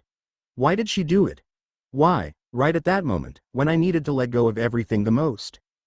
Hero Course Student, 1A, Bakugo Katsuki. Her voice was firm, charged with a confidence that didn't seem to waver before the monster in front of us. The way she pronounced his name, with a controlled but threatening tone, made something in me stop. If you take one more step, you'll force me to intervene. Bakugo stopped short. Not out of fear, of course. He didn't know what fear was. But the rules, those same damn rules that had always protected him, kept him bound. For a moment, his gaze moved from me to Melissa, as if trying to gauge the situation. He wasn't used to being challenged in that way. The air was still heavy, charged with electricity, but something in the tension had changed. Bakugo gritted his teeth, his face twisted in a mixture of contempt and contained fury. His eyes, filled with the same rage I had seen so many times, looked at me with that dark, cruel spark that defined him. But this time, it wasn't me that he directed his venom to. Hey, blonde girl. His tone was sharper than ever. Why do you defend a useless Quirkless like him? Doesn't someone like you see that it's a waste of space in the UA? He spat out those words like poison, full of resentment, and aggression dressed up as a question that needed no answer. He was looking to hurt, as he always did, as if only then could he feel superior. He hadn't taken another step, but the edge of his tongue was as sharp as his fists. Melissa held her ground, looking directly into Bakugo's eyes, without hesitation. A person's worth doesn't depend on whether they have a quirk or not, you're no one to determine it. Bakugo's sadistic smile disappeared in an instant. His eyes hardened, as if trying to assimilate the words, but deep down, he knew that those words hit harder than any physical blow. No one had ever told him that clearly before, and certainly not that way. Bakugo had always believed that his strength, his quirk, was what defined him, what set him above others. But Melissa disarmed him with a simple truth, a truth he had ignored for years. And honestly, it was satisfying to see it like that, to see how that blind trust he always had crumbled, even if only for a moment. The silence that followed was heavy, dense, as if the air had thickened even more, trapping everyone in that unbearable tension. But, as always, Bakugo could not remain silent. Her rage, unable to be contained, erupted. How dare you tell me that? What do you think you're so perfect for being a disciple of All Might? He shouted, his voice booming through this part of the academy outskirts. You're nothing but an arrogant bitch. The irony was palpable. Coming from someone like him, those words were absurd. A guy who had always believed himself superior to everyone, who thought he could crush anyone just for having a powerful quirk, calling another one arrogant. It was almost comical, if it weren't for the poisonous rage it exuded. However, I recognized that gesture instantly. Bakugo was ready to attack. His body tense, his fists clenched, the rage burning in his eyes as he had seen it so many times before. I knew what was coming, but just as she was about to step forward, Melissa just said, "If you continue, you won't like what comes next," she said with icy calm, her words cutting through the heavy air. Without taking her eyes off Bakugo, she continued, "I could talk to Principal Nezu. Or maybe with your classroom teacher, who knows?" The impact was instantaneous. Bakugo paused as if he had hit an invisible wall. His face shifted from explosive fury to something more restrained, an almost animal-like growl escaping from his throat, frustrated like a predator that has just had its prey taken away. But he did not take another step. Without his usual torrent of insults, without an attack, he simply turned around. He left, his footsteps echoing on the ground like an echo of the anger that still throbbed in the air. I bit my lip to keep from laughing. To see him like this, without getting what he wanted for once in his life, was almost satisfying. He had always had everything at his disposal, without anyone daring to contradict him. But this time, there were no pleas or demands, just a clumsy and frustrated retreat. It was like watching a spoiled child who doesn't know what to do when things don't go his way, growling in anger as always. Really, I couldn't help but find it hilarious. The way he had left, without his usual display of insults, only added to the absurdity of the situation. Beside me, Melissa sighed deeply and, still looking in the direction he had gone, crossed her arms and sighed heavily. "What a terrible, toxic character," she murmured, with a perfect mix of annoyance and resignation. "He reminds me so much of my ex-girlfriend." The comment, laden with razor-sharp sarcasm, made me choke out a laugh louder than I had planned. The ironic tone of her voice only worsened my self-control, turning the situation into a small show of involuntary humor. Melissa was silent for a moment, watching me laugh at what she had just said, a faint smile beginning to creep across her lips. "Hey," she finally said, raising an eyebrow, "I didn't know you could laugh." My laughter, though restrained, made the atmosphere lighten. In that instant, the echo of the departed's anger faded, replaced by a complicity between us that made everything seem a little more tolerable. "Midoriya, you shouldn't go pick up your sister now," Melissa said, pulling me out of my thoughts. Her tone was serious, but there was a gleam of concern in her eyes that I couldn't ignore. "Right," I exclaimed, suddenly remembering the time I had wasted. "Thank you, Melissa, I'm leaving." I jumped up, feeling the urgency of the moment. "See you later." Without a second thought, I said goodbye to her and started running in the opposite direction, my feet hitting the ground with the speed of my heart. As I walked away, I heard Melissa's voice echo behind me, full of warmth. "Say hello to little Aerie on my behalf." The sound of sizzling tools and the soft hum of technology filled the air in Melissa's lab. The walls were covered with glowing control panels, and tables overflowing with parts and technological devices stood like soldiers in formation, ready to be deployed in battle. The dim lighting created an almost magical atmosphere, where science and creativity intertwined. I stood at the entrance, marveling at the magnitude of the place. I remember Melissa wanted to see me here to talk about small business matters, according to her. Suddenly, the door opened, and a girl dressed in a white lab coat and special glasses cheerfully greeted me, her vibrant energy seemingly lighting up the room. "Midoriya," Melissa called from a corner, her face beaming as if she were about to present a groundbreaking discovery. "Come here, you have to see this." With a small effort, I approached her, unable to hide my amazement. Every step I took immersed me more into the world she had created. "Do you like what you see?" she asked, her voice filled with excitement, as if she were sharing a long-held secret. "It's impressive, I admit," I replied, feeling a little out of place among all the technology. The vastness of the lab contrasted with my modest and archaic experience, and I couldn't help but think about everything around me. Melissa smiled, clearly satisfied with my response. She approached a table full of devices, gesturing enthusiastically as she explained each one. "Look at this support system," she said, lifting a small, shiny device that softly pulsed with light. It's an enhanced support suit. I've added a feedback system that allows heroes to experience less muscle strain during combat. This not only improves their performance but also reduces the risk of injuries. As she spoke, my gaze drifted toward the suit, noticing how sleek and functional it was. However, upon analyzing it further, I couldn't help but feel a hint of insecurity. It sounds amazing, but could it really be used in emergency situations? I asked, trying to understand its usefulness. It has a 100% success rate, she responded confidently. I designed the interface to be intuitive. Any hero can activate it with just a gesture. Plus, it's made of ultralight materials that don't restrict movement. Her words echoed in my mind, and as she continued explaining her creations, I felt her passion for everything she had done, almost tangible. What about this? I asked, pointing to a small, glowing sphere resting on the table. Oh, that's an assistance drone, she said, her eyes lighting up with enthusiasm. It can analyze the environment in real time and provide vital information to heroes in the field. Imagine how many lives we could save if they had access to precise data during a crisis. Her imagination seemed limitless, and it was no wonder she was considered a true genius. Melissa had the ability to use her intelligence to create support devices for both heroes and civilians. She also possessed an impressive ability to adapt to critical situations, making her versatile and capable of facing any challenge. This could change the way we handle emergencies, I continued, feeling increasingly impressed by what she could achieve. Imagine using it in emergency rescues. A team of heroes receiving real-time data from a drone while conducting a rescue. They could assess the situation without exposing themselves to unnecessary dangers. It's a brilliant idea, I said, admitting the brilliance of her vision. Have you tested it in any missions yet?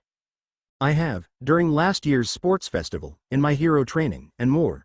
I still want to demonstrate how my support items are truly useful in the field without relying too much on quirks, she responded, with a determination that ignited my own desire to push past my limitations. As she spoke, I realized it wasn't just her intelligence that made her special but also her passion and commitment to the well-being of others. There was something in her approach that resonated with me, something that motivated me to keep moving forward and not give up, no matter the obstacles. Are you going to participate in the sports festival? I asked, looking to change the subject and connect with her at the same time. Yes. I'm very excited. It's a great opportunity to test some of my new devices along with my quirk, power, she exclaimed, waving her hands as if she were already in the competition. It will be a good way to keep proving that sometimes great power isn't everything when you want to help others. Her enthusiasm was contagious, and I couldn't help but feel that it overflowed into the room. However, while she spoke with such energy about the festival, I couldn't stop thinking about what that event really represented. The sports festival was a spectacle, an opportunity for all the students to showcase their abilities and stand out, whether by winning internships with renowned heroes or being seen by the entire country as the best. It was also a platform for those working in the support department, like Melissa or Hatsume, who took advantage of the event to show how useful their inventions could be. For them, it was the perfect time to attract the attention of companies that might invest in their innovations and allow them to keep creating more. But for me, the festival didn't appeal at all. Although I understood its purpose, I had never felt comfortable with the idea of demonstrating supposed heroism just for entertainment. It felt like a circus, a place where the fight, ideals, and what it truly meant to be a hero were reduced to a public spectacle. It wasn't just about winning or losing, it was about being seen, being recognized as a supposed hero. And deep down, that made me uncomfortable. Melissa, unaware of my thoughts, continued talking enthusiastically about her devices and her desire to prove that power wasn't everything. It's a great opportunity to highlight what we're capable of, she said excitedly as she turned to another one of her inventions. Technology can save lives as much as quirks. I nodded, trying to focus on the conversation, though those thoughts persisted in my mind. And you, Midoriya, are you going to participate in the sports festival?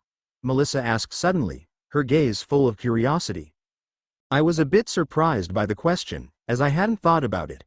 The idea of being in the spotlight, showcasing my abilities as if they were part of a show, didn't excite me. No, I don't plan to participate, I replied, trying to sound casual, though I felt a slight pressure in my chest. I'd rather stay out, watching from home, with my sister. Melissa looked at me for a moment, surprised, then smiled sympathetically. Really? But I think it would be fun to see you in action, Midoriya, she said, crossing her arms with a playful expression. Besides, if you're worried about who will take care of your sister, I know someone reliable who could do it for you during the festival. Her comment surprised me. The idea of entrusting my sister's care to someone else made me nervous. It had always been something I distrusted, a responsibility I preferred to carry alone. Really, I prefer not to participate, I insisted, trying to close the subject as quickly as possible. But Melissa didn't seem willing to give up. Her enthusiasm radiated with such intensity that it made me suspect there was something else behind her insistence. Come on, Izuku, it wouldn't be so bad, she insisted with an almost irresistible smile, one of those that usually made you feel comfortable instantly. Besides, it's a unique opportunity for you, one you could make the most of. I remained silent for a moment, watching how she avoided looking me directly in the eyes while her hands nervously played with a tool nearby. That unease made me suspect even more. Finally, I couldn't contain myself. Melissa, I said in a more serious tone, stepping closer to her, what are you hiding? Her smile vanished almost instantly, and I saw a small sigh escape her lips. She looked at me with some discomfort before lowering her head. I'm sorry, Midoriya, she began, her tone now softer, more vulnerable. It's just that. I really wanted to ask you a favor. I wanted you to try out some of my prototypes during the sports festival. I hadn't mentioned it before because I didn't want to pressure you, but I thought maybe you could do it without any trouble. Her voice revealed the genuine concern of not wanting to force me but also the deep desire for me to accept her request. I was surprised by her revelation, though, thinking about it, everything fit.